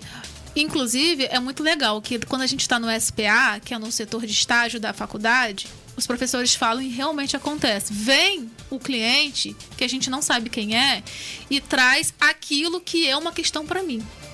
Entende? Entendi. Vem justamente a temática que está sendo a encrenca da nossa vida naquele momento. Parece que é uma prova de fogo, sabe? Você é psicólogo, né? Não. Não? Pensei que fosse, perdão. Quem sabe um dia. Quem sabe? Fica a sugestão, tem jeito. Tá vendo aí? Parece uma prova de fogo pro estagiário ali. Se ele consegue separar o que é dele e o que é do outro. E também é como se fosse a vida dizendo pra pessoa, olha, cuida disso aí. Tá vendo? Você tá com um problema aí também. Então, cuida de si pra poder cuidar do outro. É como se a vida mandasse assim, recados. Eu acredito muito na sabedoria da vida. Sim. Tanto é que até mesmo no olhar da psicologia analítica, uma depressão não é para ser vista como um caos total. Mas a depressão, antes de se tornar o caos, ela tá te mostrando algo sobre você. Se a pessoa desenvolve uma depressão, digamos que uma sabedoria da alma dessa pessoa, mostrando que ela precisa olhar para pontos da vida que estão sendo negligenciados. Sim, sim. Então a depressão põe a pessoa, só para concluir o raciocínio, tudo bem. a refletir sobre a própria vida. Olha, Isso aí. se você chegou até aqui e chegou a essa depressão, é porque alguma coisa não tá boa na tua vida. Você precisa recalcular a rota, parar para olhar para isso aí. Como também acontece nas doenças físicas. Veja o exemplo de um executivo que passa, sei lá, a semana toda trabalhando, fim de semana também, leva trabalho para casa, não sai com os filhos e esposa, não olha para a vida pessoal, é só para o trabalho. Acho que agora tá até calor. Se esse executivo não parar, bota meio termo, vamos achar a harmonia. Se esse executivo não parar para olhar para si, para a própria vida, algo vai... Subiu a palheta. Ah. Não tá direto mais em você, o Tá operador bom. subiu a palheta. Obrigado, operador. Algo vai acontecer na vida dessa pessoa para que ela pare e olhe para a vida pessoal. É como se fosse um sistema de autorregulação da alma e do corpo, quando é, por exemplo, o fato de acontecer um infarto. Esse infarto vai paralisar a pessoa porque ela não consegue parar por si mesma para ela olhar para a vida pessoal. E o corpo não aguenta. Eu tava... Se eu fosse psicólogo, aconteceria isso comigo porque eu converso com muita gente, assim dizendo, pra aconselhar e tudo mais. É que nem aquele negócio, eu sou muito bom pra dar conselho, mas eu mesmo mas não geralmente sigo. é isso. Os psicólogos, a gente chama isso de curador ferido na psicologia analítica. Então, aí o que acontece? Se eu fosse um psicólogo e eu conversasse com uma pessoa com um certo tipo de patologia, passando por um problema, eu iria meio que me ver, eu falei, caraca, eu tô tomando a mesma rota que ele. Isso. E olha o final dele. Uhum. Então, calma aí. Eu vou aconselhar ele e vou tentar seguir a mesma linha de raciocínio. Mas, na assim? verdade, na psicologia, para o atendimento clínico, eu acredito e venho da crença da abordagem da psicologia junguiana, que o profissional tem que estar um passo a mais. Eu não posso levar ninguém a um caminho que eu ainda não conheço. E isso eu acho que é antiético. Se você pega uma demanda que você não lidou ainda em si mesmo, é difícil você continuar com o outro, porque para onde é que vocês vão? A pessoa precisa saber um caminho, ela precisa já ter lidado com aquela situação. Sim. Ou, mesmo que chegue ao mesmo tempo, ela precisa desenvolver mais rápido a si mesmo do que esperar que o outro desenvolva. O cliente, o psicólogo precisa desenvolver em si, lidar com aquele conflito primeiro do que o cliente. Senão vai virar uma confusão, uma bagunça. Ninguém sabe para onde está indo. O psicólogo é essa figura que precisa ajudar. É o farol. O farol, o direcionamento. Se ele não tem direcionamento nem para si mesmo, ele não vai saber direcionar outra pessoa. Vai ficar os dois perdidos. Dois cegos no meio de um caos. Entendi, compreendi. Então, psicólogo tem demanda, psicólogo tem questões e cuida das questões. E ele só é um bom psicólogo quando ele cuida das suas questões. E quanto mais questões e maior cuidado dessas questões, mais ele tem faróis, direcionamentos para oferecer. Sim, compreendi. Pô, que legal, cara. Eu vou procurar um psicólogo. Te indico várias pessoas. Liga pra cá, pessoal. Operador, bota o número de telefone aí. Quem quiser ligar pra cá e tirar dúvida com a doutora Raíssa, pode ligar. Liga pra cá, não deixa de ligar, não deixa de comentar. Compartilha bastante, a conversa tá muito legal. E se você tiver alguma dúvida, não deixa de ligar pra cá pra perguntar. O operador vai lançar aí, operador? Vou lançar agora. Aí. Ligar pelo WhatsApp? Tá. Se vocês quiserem... Oi? Tá. Se vocês quiserem, então, vocês podem mandar mensagem no WhatsApp e o operador retorna. o número. Aí, fixou. 99788-1312. 99788-1312. Que trem é esse aí, operador? Aí você acaba com a minha vida. Você mata papai. Que isso, operador? Não faça isso. É. Tô entendendo Mata nada. minha vida, operador. Você acaba com a minha vida, operador. Caramba, acabou com as minhas estruturas. A senhora prepara que ali fora acho que vou deitar naquele sofá. Eu vou precisar de uma consulta, porque esse operador, ele tá acabando com a minha A vida. gente faz uma conversa coletiva aqui. Porque ele tá acabando com a minha vida. A pressão minha já tá 18 por alguma coisa já. Deixa eu ver aqui. O celular descarregou. Rosemary Nunes, tá muito legal mesmo. É minha mãe. Aí, Mãe sendo mãe. Beijo. Alô, dona Rosemary? Queremos você aqui, hein? Um abraço, dona Rosemary.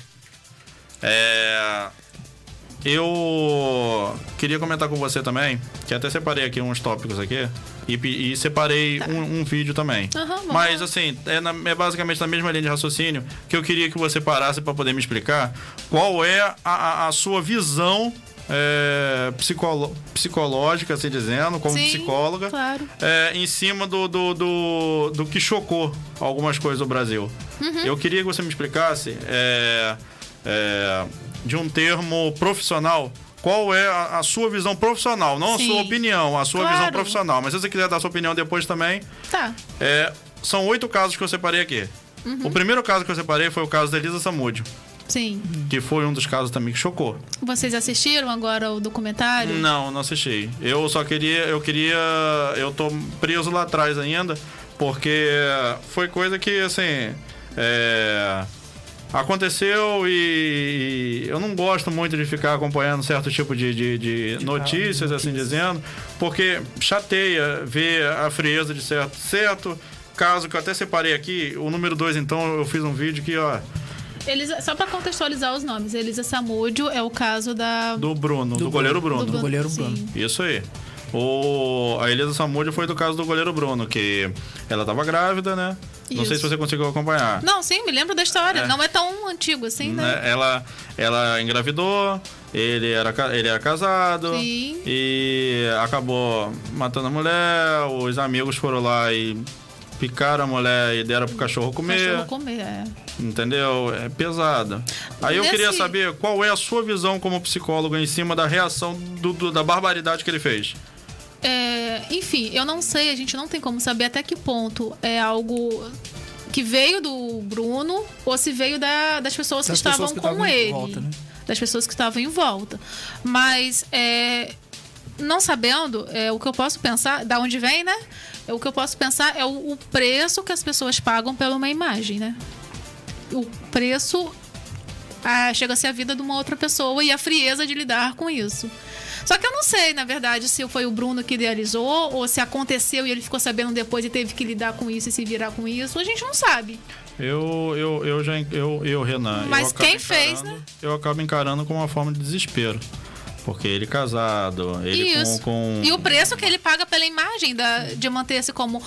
Até então ele era goleiro do Flamengo. Sim, Assim, com proposta pra fora. o time com mais famoso aqui, né? Proposta Maior pra ir fã-clube. pra fora, com possível Então, convocação pra seleção. Talvez tenha sido mais pela essa carreira, por esse Pressão, projeto né? de Pressão. carreira, do que qualquer outra coisa. Mas eu não acho que isso atrapalharia a carreira dele, porque você pega Ronaldinho, Ronaldo, Claro que eram não ótimos atra- jogadores. Tipo assim, faz parte até É isso que eu queria entender. da imagem de um jogador, sabe? Entendi. Tá Talvez foi um dentro, surto. é aceitável. Talvez foi um surto que ele teve.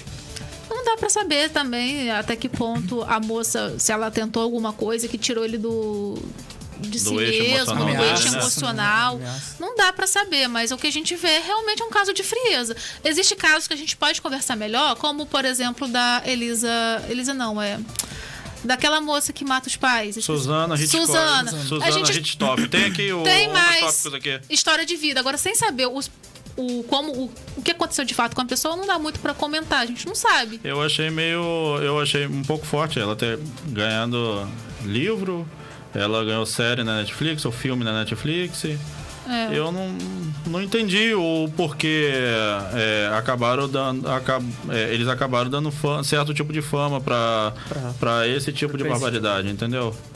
Pois é, no caso dela, ali a gente vê que é um caso clássico de psicopatia. E as pessoas, eu acho que têm interesse pela temática. As pessoas têm interesse em saber. Talvez até por um mecanismo de defesa.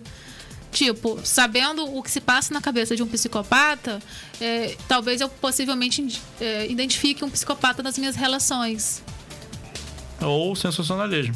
Também é uma outra vertente, gera conteúdo. As pessoas gostam de coisas bem polêmicas. Polêmicas, assim, né? Isso vem até de, sei lá, de um desejo, de um gozo de, por exemplo, pessoas assistirem filmes extremamente violentos. Pra quê?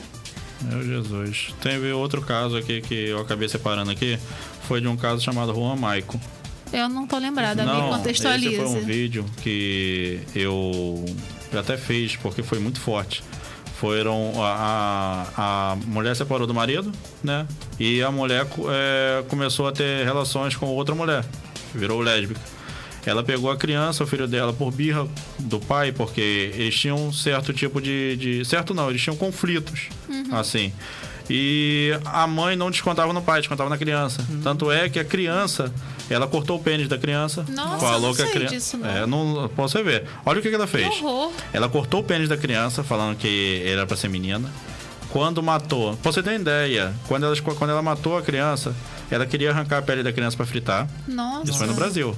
É um surto, né? Entendeu? A companheira dela viu, porque assim, a companheira da mãe não aguentou ver tamanha atrocidade e ideias que ela estava elaborando com o corpo da criança, que ela saiu. Tanto que teve até um delegado que estava dando entrevista falando que a companheira entregou tudo. Ela saiu do quarto porque não estava aguentando, a mãe descontou tudo que tinha no pai em cima da criança. Quando eu perguntei pra você assim sobre eu imaginei que alguns casos aqui você não conheceria, mas eu queria que você tentasse ou conversasse comigo, mais ou menos tentar, assim, o que passa na cabeça de uma pessoa dessa que chega ao ponto de por birra do pai, por pirraça com o pai, descontar em cima de uma criança inocente que não tem nada a ver. Qual tipo de patologia? Porque eu quero encarar que uma pessoa dessa é doente. Não é ruim, eu quero encarar que uma pessoa dessa é doente. Então eu queria entender qual tipo de patologia você vê nessas situações que eu tô contando pra você. Sim. Primeira coisa, quando eu escutei a história que você foi me contando, foi me embrulhando o estômago, sabe? Porque não teve só isso, tem muito mais coisa. Nossa, horrível. Mas enfim, o meu estômago embrulhou. Dessa pessoa provavelmente não. Então é alguém que talvez esteja até mesmo cindida da própria realidade. Isso, sei lá, cindir da realidade, a gente tá falando de esquizofrenia. Então é uma pessoa que tá fora de si. Talvez não sinta como nós sentimos. Foi para um outro lugar que a gente não sabe qual é. Um lugar da perversão, um lugar da violência que nós aqui não conhecemos. Não conhecemos. Então é alguém que está em surto, e um surto gravíssimo, talvez descolada do própria noção de realidade. Porque essa mãe não sente o amor de mãe por esse filho. Não necessariamente toda mãe tem que sentir o amor de mãe. Existe casos de depressão pós-parto, tudo mais. Sim. Só que vai além, vai ao nível do sadismo, o nível da questão da violência muito forte, com requintes de alta crueldade. Então é alguém que não tá em si. Eu achei pesado quando eu vou ser sincero a você, quando eu fiz um vídeo de revolta, que até o antigo apresentador daqui, que tinha um programa aqui, ou tem ainda, ô operador, Daniel ainda tem um programa aqui ainda? Daniel Carlos? Dane-se Podcast é com mas ele tá junto. Não tem mais não? Ele chegou a ver o vídeo que eu fiz sobre o caso do Juan, e eu lendo a notícia toda no telefone, fui gravando um vídeo, porque é de uma revolta fazer uma covardia dessa com uma criança que não tem nada a ver. Aí o caso dizia que a criança sentia muita forte dores ao urinar, porque não tinha genitália, a mãe cortou a genitália dele. Tipo, que isso? Entendeu? Então, quando eu pergunto pra você sobre esses casos assim, como eu falei antes, pô, você pode até não conhecer, mas eu queria que você... Sim. Até se você virar e falar assim, igual do caso do Bruno, não, eu não tenho uma certeza assim pra falar, mas pode dar até a sua opinião, entendeu? Ou se você quiser falar um caso clínico, não tem problema. Outro caso que eu separei até em termos aqui. Foi também, assim, puxando um pouco para religiosidade. Sim. Que é caso de pedofilia nas igrejas. Sim, é algo que infelizmente acontece muito. E acho que vai de encontro... Eu não botei nem religião. Eu botei nas igrejas. Nas igrejas, né? Então, acho que isso vai de encontro ao que eu estava falando antes sobre as pessoas que acabam se tornando cegas diante de um líder. Um líder. E tem um filme, tem no Netflix, que é O Diabo de Cada Dia. Conta a história de um padre que chega numa paróquia de cidade pequena, interiorzão. E aí ele é muito bonito, tem palavras bonitas, mas no jeito de falar, a gente já percebe o quanto aquele cara é estranho e fala sobre ele mesmo, tem uma coisa de um narcisismo, de um se achar melhor do que os outros. Ele já fala como se ele fosse superior. Na própria missa, né? Na própria homilia. Tem o nome? Eu quero assistir, eu gosto de O Diabo de Cada Dia. O Diabo de Cada Dia. Isso. E daí ele começa a se envolver com pessoas, com moças ali que não tinham nenhum conhecimento de vida, pessoas extremamente ingênuas. E vai desenrolar o filme em que ele vai ter relações sexuais com a moça, essa moça vai acabar engravidando e ele não assumindo essa criança, dizendo que foi uma loucura. Ele dizia que a relação sexual é algo que Deus estava pedindo para que eles fizessem, é o amor de Deus, uma expressão de Deus. Era algo divino. E aí essa moça era muito ingênua e já tinha, assim, sem saber o que é, porque ela não tinha conhecimento de tão ingênuo que essas pessoas eram nessa sociedade, então, né? Aproveitou da ingenuidade, né? Ela tinha talvez ali um apaixonamento, uma coisa erótica, romântica, mas nem sabia o que era. E teve relações sexuais, e ele foi dizer que o que eles fizeram era uma expressão de Deus e não tem como ter filho na expressão de Deus. Então na cabeça que dela ela teve... era correto fazer isso, se não fizesse, ela estava cometendo pecado. Também. Era como se fosse Deus pedindo, Deus mandando, né? O jeito que ele colocava. Mas enfim, ele falou que a criança não poderia ser dele porque o que eles fizeram era divino, não tem como nascer criança numa expressão divina. Ainda disse que ela chamou de coisas esdrúxulas, né? Sim. E aí essa moça vem e se suicida. Só que a mãe também já era suicida. Caramba. Então tem toda uma questão pro personagem principal do filme, que quem assistir vai entender.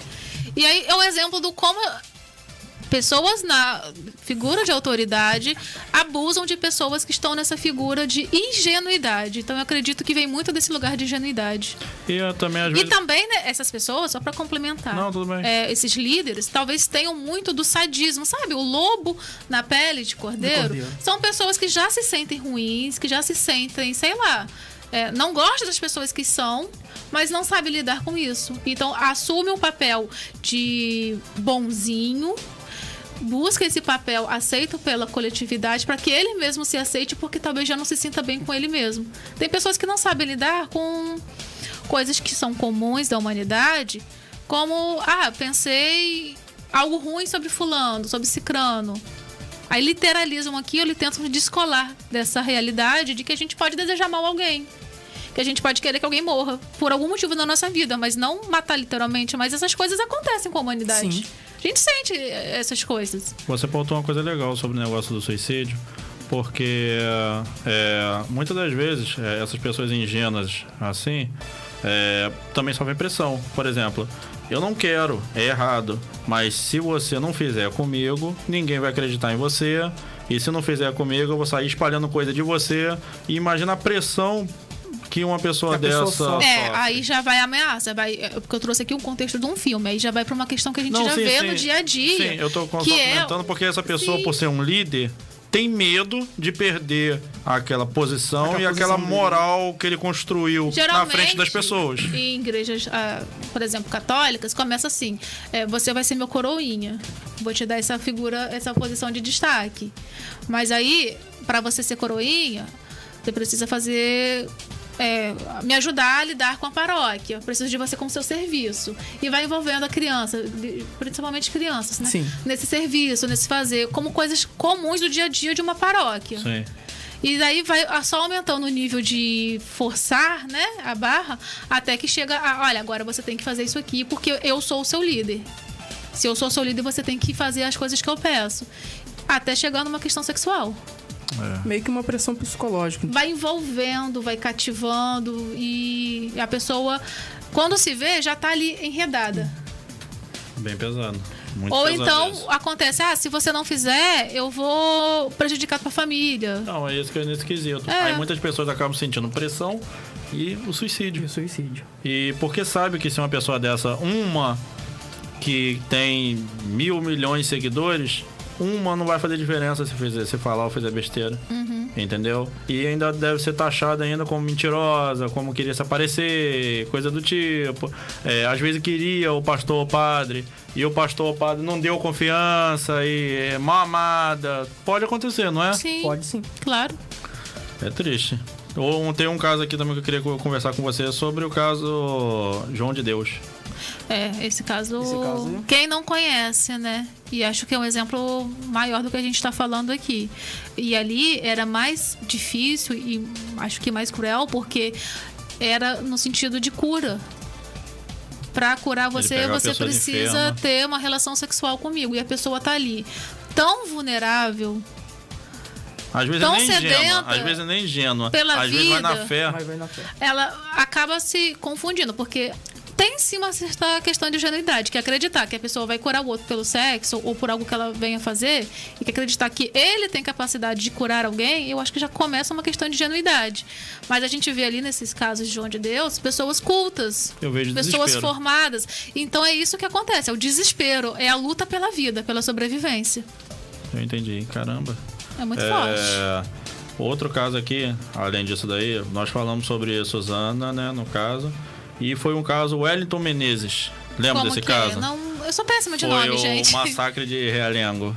O rapaz sim. que entrou na escola em Realengo, sim. no Tarso da Sim. Silveira, e matou 12 crianças. E, se eu não me engano, a polícia matou ele. Ele se ele. matou. Não, A acho. polícia, eu acho. É complicado você pegar. Você já pegou. Ele era um menor de idade? Tinha 17 anos, Agora eu não 16. Ih, caramba, eu não salvei. Eu isso tenho a na impressão pauta. de que ele era ainda um jovem. Eu acho que ele tinha 23 anos. 23? Ah, então Eu tá. acho que ele Mas tinha era 23 muito anos. jovem ainda. Que Então ele estudou ali lá e sofria bullying. tem todo esse contexto do bullying. E talvez, né, com o bullying e com uma fragilidade emocional, com uma falta de experiência de vida, de não sei como é que era a família, se as pessoas davam um apoio ou se ele se sentia confortável com a família para pedir esse apoio, mas é ali alguém que talvez tenha se perdido muito antes. Talvez o bullying tenha contribuído para que ele se Contribuiu pra ele perdesse, se né? perdesse. É como se ele não tivesse uma base familiar. Ou não e- se permitisse confiar na sua base familiar. A gente também não sabe, porque os adolescentes, e esse bullying, pelo que eu entendi, foi na época da adolescência, quando Sim. ele estudava ali. Depois ele voltou. Os meio adolescentes que- geralmente se fecham, uma coisa da fase da adolescência, fecham em si mesmos e tem dificuldades famoso de... rebelde sem causa. dificuldades de confiar em alguém, ou principalmente a família. Então talvez ele tenha se fechado no próprio mundo. Pelo que eu entendi, tinha mais amizades, então foi para um caminho de má influência, talvez pelo desejo de poder, desejo de... Ali ele sabe que era uma má Eu acho- influência, eu mas acho que ele- poderia levar justiça. ele a Eu acho que na se cabeça justificar. dele- Na cabeça dele ele falou assim: eu vou Sim. fazer justiça, vocês vão pagar. Mas então, com esses amigos, essa influência já não muito boa, ele se aliou ali a outras pessoas em busca dessa justiça, Foi um que não é combustível, justiça, né? né? Foi um combustível. Ali foi, e essa justiça, acho que é uma autodestruição. Eu digo na cabeça dele. Sim, mas é uma autodestruição. E eu vejo, a pessoa fica tão perturbada que não percebe isso. Ele Como- vê o que ele vai. Ele vê o que ele quer fazer, mas ele não vê a consequência que aquilo vai ter. Isso. Ah, compreendi. Sim. Operador, deixa eu dar uma olhadinha nos comentários aqui, pra saber se tem comentário. Sua esposa comentou. Vamos dar uma olhada. Sobe, operador, sobe, querido. Rosemary, não, pode descer, desce, depois do operador, telefone. desce. Natália Luiza, queremos você aqui, hein? Esses casos chocantes estão cada vez mais em evidência, por meio de filmes, séries, livros. Percebe-se uma glamorização de crimes violentos de psicopatas. Só isso. O que você tem a dizer sobre esse comentário dela? Será que é igual o caso da Suzane Richthofen? Von Richthofen. Isso aí. O Von que eu não salvei. Ali, pelo que eu entendi do que a Natália quis dizer, foi que acaba criando um certo tipo de empatia pelo psicopata e meio que achando, tô dando exemplo, e achando bonitinho e acaba querendo colocar ele como um porquê dele ter feito isso, como se fosse uma vítima da sociedade. Acho que assim, existem vários fatores dessa glamorização. A primeira, eu até falei antes, tem pessoas que inconscientemente querem saber o que acontece no sentido de se preservar.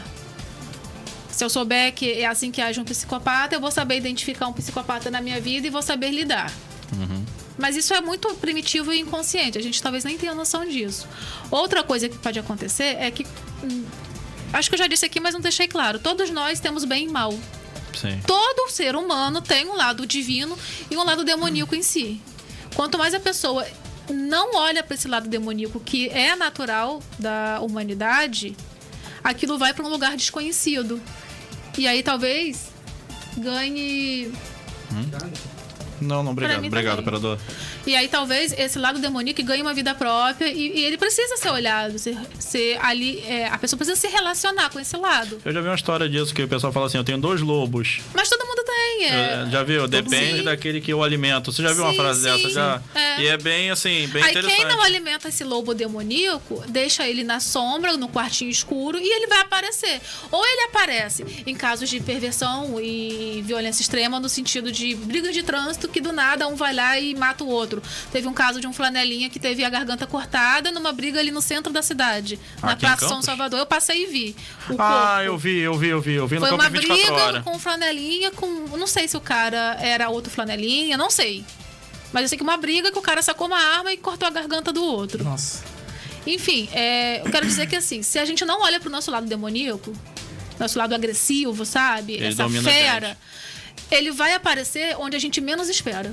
E nesse caso a gente não vai conseguir controlar, né? E vem com vida própria, porque ele vai ganhando força enquanto ele tá ali negligenciado. Essa energia, ela continua ganhando força. Só que se a gente não relaciona com essa energia, a gente perde a autonomia sobre ela. E no caso... A gente não domestica essa fera. Eu tô entendendo. Então, no caso, para domesticar essa fera... relacionar, é olhar pra isso. Seria uma pessoa que não tem orientação para poder domesticar essa fera. Entraria o seu trabalho? Sim, claro. Mas a pessoa precisa primeiro reconhecer que precisa lidar com essa fera para chegar lá, senão como é que ela vai chegar?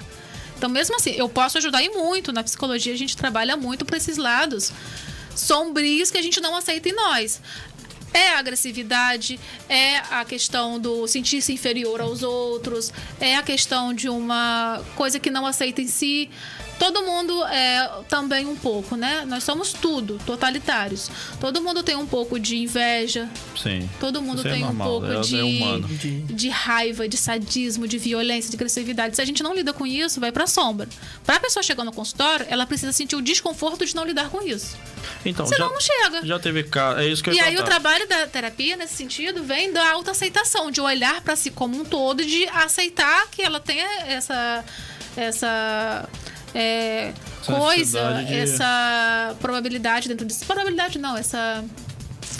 Tem isso. Tem essa característica. Eu ia falar qualidade, falei probabilidade. Tem essa característica em si e precisa olhar pra isso e lidar.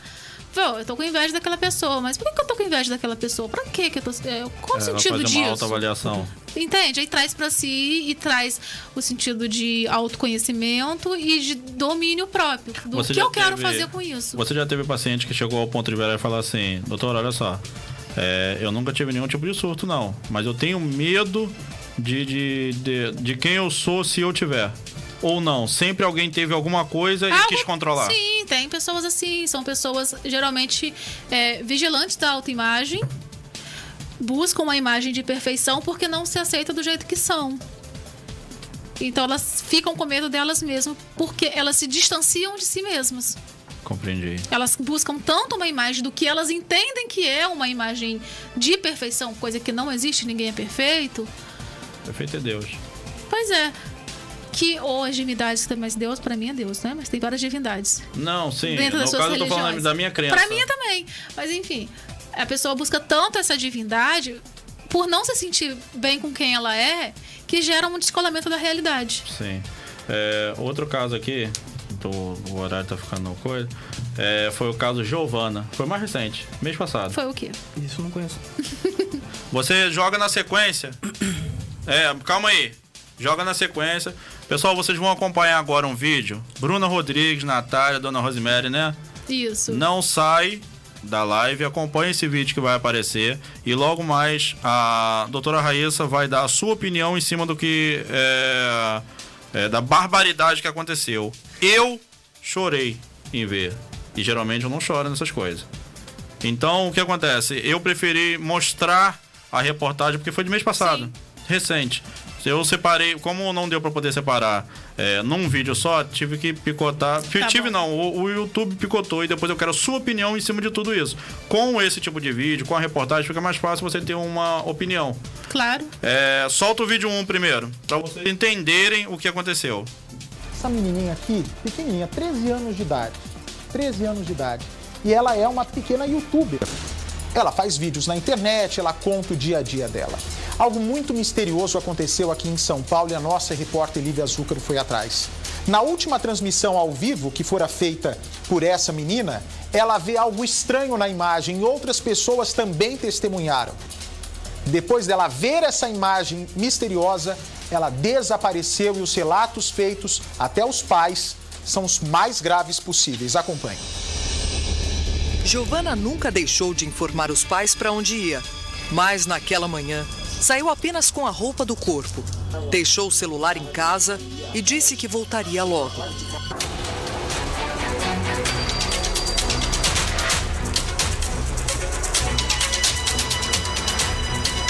Ela nunca saía sem me avisar. Ela saía e falava, mãe, eu vou ali, eu volto.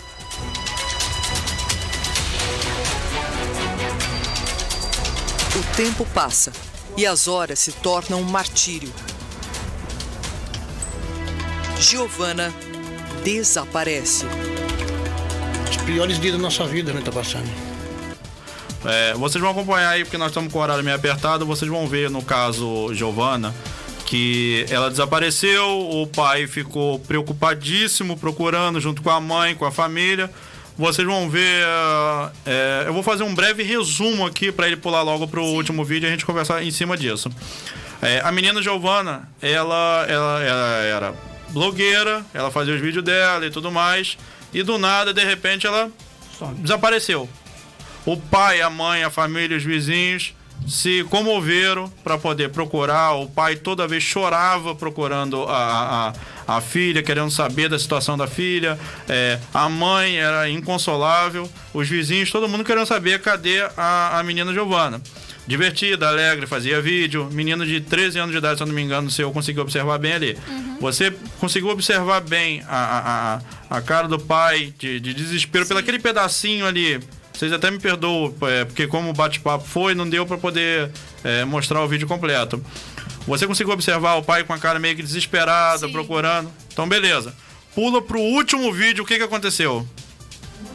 Isso. Não, pula pro segundo. Pula pro segundo, só um pedacinho só, e o último vai ser o checkmate. Olha, eu sei que todos estão atônitos, todos estão assustados. Afinal de contas, a informação que nos chega é uma reviravolta nesse caso.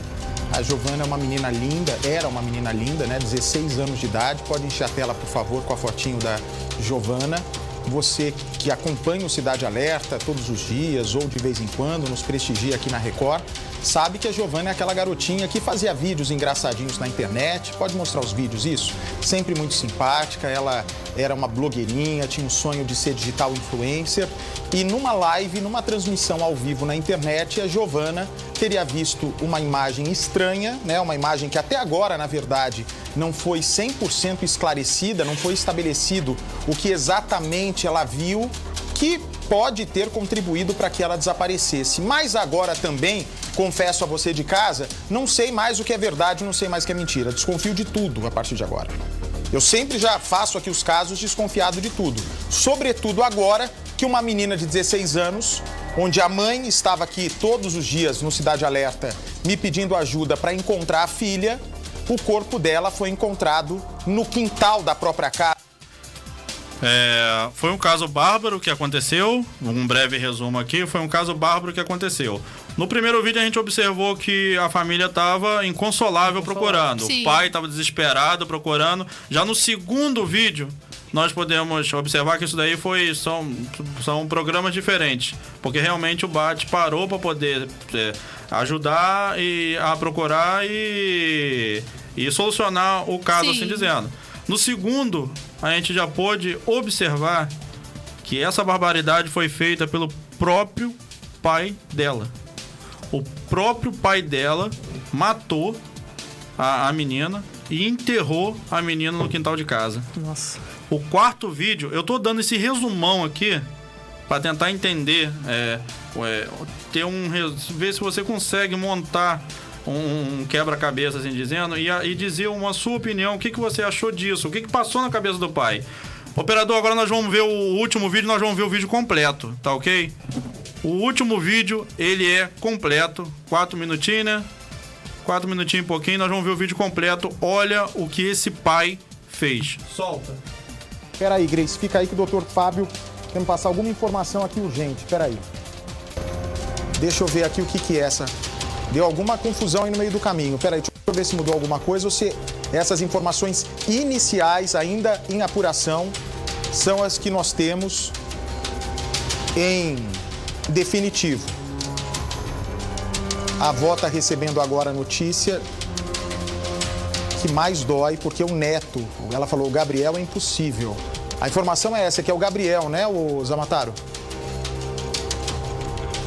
O Gabriel e o pai, né, da Giovana. Meu Deus do céu, eu não acredito nisso. Mas como ninguém soube, gente? O pai esteve aqui ao vivo comigo, a mãe esteve ao vivo aqui comigo. Como é que ninguém viu essa movimentação estranha na casa? Oi, doutor, estamos ao vivo. Pode falar, doutor Fábio. Oi, Bate. Pode falar, amigo. Tô ao vivo, pode falar. Parece que a menina estava grávida do pai. Meu Deus do céu. Meu Deus do céu. A menina de 16 anos estaria grávida do pai. 13 anos? É mais nova. 13. Eu não acredito que esse canalha possa ter feito isso com a própria filha, gente. Eu não acredito nisso, doutor. Tem uma pessoa lá uma fonte lá disse que a motivação teria sido essa. Porque ela estaria grávida dele e ele matou para ocultar isso. Com medo que a menina revelasse para as pessoas... Não, seguramente ela revelaria, né? Meu Deus do céu, doutor Fábio. Vou falar para o senhor, eu até suspeitei de abuso sexual aqui. O delegado mesmo, Marcelo Dias, fala em suspeita de abuso sexual. Mas eu jamais poderia imaginar que ela poderia estar grávida do próprio pai. E essa história, o irmão, o Gabriel, pode ter ajudado a esconder o corpo? Oi, doutor. O doutor, estamos ao vivo agora. Peraí, doutor.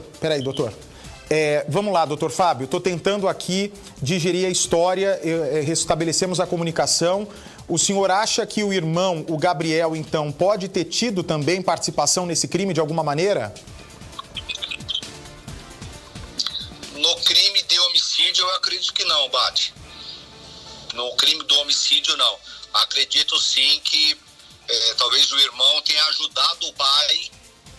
Segundo algumas informações que eu obtive agora há pouco, o irmão teria ajudado o pai na ocultação do corpo. Tá. O senhor esteve já algumas vezes com esse pai. O senhor tem que ter uma conversa íntima, porque, afinal de contas, o senhor, né, a gente não mente nunca para advogado nem para médico. Nessas conversas particulares que o senhor teve com o pai, em algum momento o senhor achou algo estranho? Bate, da primeira vez que eu estive com o pai, aquelas perguntas de praxe. O senhor tem algum tipo de passagem criminal? O senhor tem alguma dívida na rua? Tem alguém que poderia fazer alguma coisa contra a sua filha para atingir o senhor? Essas perguntas de praxe, né? Como fazendo até um paralelo com o caso da menina Lara. E ele disse que não, que teve sim uma passagem por tráfico de drogas, que não devia nada para a justiça, já havia pago toda sua pena E o que mais me causou estranheza foi no momento em que o delegado me disse o seguinte: doutor, o celular que foi apresentado aqui na delegacia da Giovana é um celular de uso recente. Tá. Porém, eu quero saber o seguinte: quando ela adquiriu esse aparelho, o aparelho antigo, onde está esse aparelho antigo? Porque talvez ele tenha muito mais coisas do que tem nesse aparelho. E aí? Podemos ver que foi um caso de extrema monstruosidade. Eu não sei se você vai dar uma opinião como se fosse uma forma de patologia, o que aconteceu do pai fazer isso com a própria filha de 13 anos de idade, com a ajuda do irmão para ocultar o cadáver. Não sei se o irmão ficou com medo do que o pai poderia fazer, escondendo um próprio quintal, estuprar a própria filha de 13 anos, engravidar a menina. Eu sinceramente, um cara desse, infelizmente, na cadeia, eu infelizmente, falando de uma forma monstruosa, me rebaixando ao nível dele, eu não teria pena. Infelizmente. E eu queria saber a sua opinião, pra gente encerrar aqui. Eu queria saber a sua opinião sobre o que a gente acabou de assistir. O breve, né, que a gente acabou de assistir, porque eu queria assistir tudo. Mas... Sim. Bom, o que parece, pela história que apresenta, é que esse pai já vinha ali há muito tempo estuprando a filha. E no primeiro vídeo que a gente viu, o olhar de desespero parecia ser um desespero de medo, né? Ele sabendo que estava em investigação policial, né? O que poderia acontecer com ele. Mas a história parece que se desenrolou da seguinte forma, né? O pai vinha estuprando a filha de 13 anos acaba engravidando. E aí, o que fazer com isso? Como esconder esse estupro? O que fazer com essa criança? Talvez ele tenha entrado em surto do desespero de como ocultar esse crime hediondo que ele estava fazendo ali dentro da própria casa com a própria filha. E talvez tenha matado essa garota um impulso, né? De descontrole. O irmão ter ajudado, talvez, me faz pensar que ele até estuprasse a própria irmã. Está envolvido desde o início, ou então é uma adoração, idealização desse pai, ficando ao lado dele diante de uma coisa hedionda como essa que a gente viu. Mas as maiores vítimas ali acaba sendo a mãe e a própria moça que perdeu a vida. E a criança que não chegou a nascer, né? Mas quem vai ter que lidar com tudo isso e de quem realmente eu me solidarizo é dessa mãe.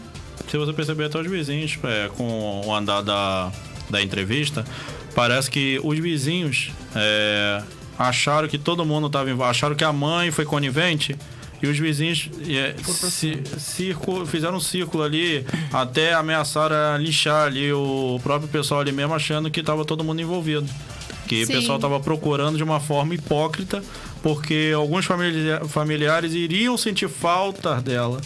Entendeu? Acho que vem da revolta que essas pessoas sentiram, que essa comunidade sentiu diante do caso, e elas precisam descontar essa raiva em alguém. Precisa canalizar em algo. Como esse pai provavelmente já deve ter ido direto para a cadeia, ou já tenha ali, depois da descoberta do crime, ido para algum lugar que as pessoas não tenham acesso, restou a mãe para ser o alvo dessa revolta. Ele botou um alvo nas costas da mãe. É muito nítido, no penúltimo vídeo que a gente viu, a mãe chorando, desesperada, e o pai ali apreensivo, tipo, com medo. O que vai acontecer com a minha vida agora? Que merda que vai dar? Eles descobriram. É muito característico a diferença das duas expressões. Ele já estava se denunciando ali, ele já não estava sabendo lidar. Mas não acho que seja por arrependimento de ter tirado a vida da própria filha. De ter causado tanto sofrimento à própria vida, mas dele mesmo, o que vai acontecer com ele? É gente fria, gente que a gente não sabe os pormenores, e é muito importante saber. Então não dá para traçar aqui um perfil psicológico desse pai, sem conhecer, sem conversar. Eu entendi. Mas ali demonstra que ele tá mais preocupado com ele mesmo, com o que vai acontecer com ele, do que o fato de ter tirado a vida da própria filha, assassinado a própria filha. Se tivesse preocupado com isso, estaria tão desesperado quanto a mãe nesse penúltimo vídeo. Parece que no primeiro... quando descobrisse quem foi que matou e aonde estava o corpo, ele estava tão desesperado quanto a mãe, né? Porque mas era por ele, né? Parece que quando ele estava procurando, que até... É porque como não mostrou no vídeo, parece que quando ele estava procurando, os vizinhos eram de dar pena dele, porque ele chorava, ele pegava ombro dos vizinhos para dizer, será que eu vou achar minha filha? Cadê a minha filha? Entendeu? Então era isso que acontecia, porque não deu para ver o vídeo, a reportagem toda, como entende? eu não vi, assim, existem duas possibilidades mais comuns aqui, dois caminhos. Ou ele realmente ter se arrependido naquele momento, ter entrado em si, ou montar uma história. Ou montar uma história e o choro e o desespero é pelo que vai acontecer com ele mesmo. Se descobrirem. E no final das contas, quando ele viu que estavam chegando lá, ele já no segundo vídeo já não segurou mais. Desespero, então, medo do que ia acontecer. Para mim, parece que ele não estava mais interessado, nunca esteve preocupado com a filha. Tanto é que matou a filha. A filha era um objeto para ele. Mas ele estava preocupado com ele mesmo. Então, quando ele foi entendendo que não tinha jeito, parece que ele foi se conformando. Cadê o choro pela filha? Sim, não Cadê teve, o desespero? Não teve. Era sempre por ele mesmo. Eu entendi, eu compreendi. Bom, e é o que parece através desses fragmentos, né? A gente está dando uma opinião e, em cima dessa opinião, traçando um perfil psicológico, correto? Isso. Então, é uma opinião. Diante desses fragmentos, diante disso que a gente pode observar. Isso aí que eu tô querendo deixar claro. É bem pesado. 5 minutos para poder terminar. Raíssa, considerações finais. Primeiro, eu queria agradecer de coração por você ter cedido seu tempo para vir aqui, ter esse bate-papo com a gente, ter dado muita clareza para muita coisa, até coisa que eu tinha dúvida, realmente. Sim, eu tinha dúvida. Bastante dúvida. Entendeu? Um bate-papo gostoso, que eu curti bastante. Eu não vou... Foi ótimo. Então, eu posso até... Pra você ter ideia, eu fiz meu roteiro, mas não fiz ler o que eu tenho que falar. Eu fiz temas e Sim. conversar em cima de temas. Eu acho gostoso quando o negócio acontece de forma bem natural. Entende? Sim. E de antemão eu queria agradecer muito por você ter vindo aqui, entendeu? Quero você outras vezes aqui pra gente estar abordando... Vai ser um prazer. A gente abordando outros temas, porque... É um leque muito grande pra gente conversar. Gente, é inesgotável. Isso aí, é um leque muito grande pra poder conversar sobre em cima dessas coisas. Isso daí só foi uma pontinha só do iceberg. E eu gostaria que você desse suas considerações finais. Tá. Eu quero agradecer muito pela oportunidade, pelo convite, pela confiança no meu trabalho e me trazer aqui. Foi muito gostoso participar aqui com vocês, dessa troca. E eu gosto muito de troca. Então, eu e Renan, a gente estava conversando um pouquinho antes, né, pelo WhatsApp. Uhum. E eu falei, vamos fazer algo espontâneo, vamos deixar rolar. Porque eu sou assim na minha vida e cada vez busco mais a espontaneidade. Acho que a espontaneidade tem a ver, eu estudo e gosto muito de falar de autoestima. E ser espontâneo, permitir-se ser espontâneo, tem a ver com a confiança em si mesmo. Confiar que se falar besteira, vai lidar com essa besteira. Se falar coisa boa, se vai falar lidar. Coisa boa, nossa, olha só, me surpreendi comigo mesmo. E com isso a gente vai se descobrindo e vai afirmando quem nós somos no mundo. E para nós mesmos, principalmente. Então, aqui eu me senti livre para deixar a minha espontaneidade fluir, sentir todos vocês, né, os dois aqui, à vontade, super à vontade, espontâneo. Eu acho que isso que é o bacana e por isso foi gostoso para mim essa experiência. Sim, agradeço. Não tem aquela amarra para virar e falar assim, não fala de tal coisa. Não teve. Você pode falar do que você quiser, a hora que você quiser, nós vamos conversar em cima. Mesmo eu tendo opinião contrária, você tendo opinião contrária, isso gera assunto e é gostoso quando é um assunto saudável. Sim, claro. Acredito que não falei tudo o que gostaria. Teve coisas que eu falei que poderia ter dito melhor, mas é assim. Essa sou eu nesse momento. Depois a gente vai assistir e da próxima vez estamos juntos. Sim. Considerações finais. Agradeço a sua esposa, que sua esposa ela sempre ela é fiel. Ali, né? Ela é fã. É sua fã. Agradecer a você, né, pela oportunidade. Tô gostando bastante. Renan sabe que isso daqui tá sendo bem novo pra mim. E eu tô gostando bastante. Esse tema de hoje, pra mim, foi muito bom mesmo. Porque lá atrás, como eu disse, né, que eu já tive e tal. E eu tô gostando bastante. Tô gostando bastante mesmo. Meu apresentador. Então, os ouvintes, muito obrigado por vocês terem acompanhado, tá? Operador, muito obrigado, operador. Muito obrigado. Muito obrigado a vocês que comentaram. Da próxima vez, não deixem de ligar, comentar, Participa com a gente, pode participar com a gente, que às vezes a sua dúvida é a minha dúvida também. Tá ok? Pode encerrar? Um beijo, um abraço. Fui! Tchau, tchau. Você acabou de ouvir o programa A Voz de Campos.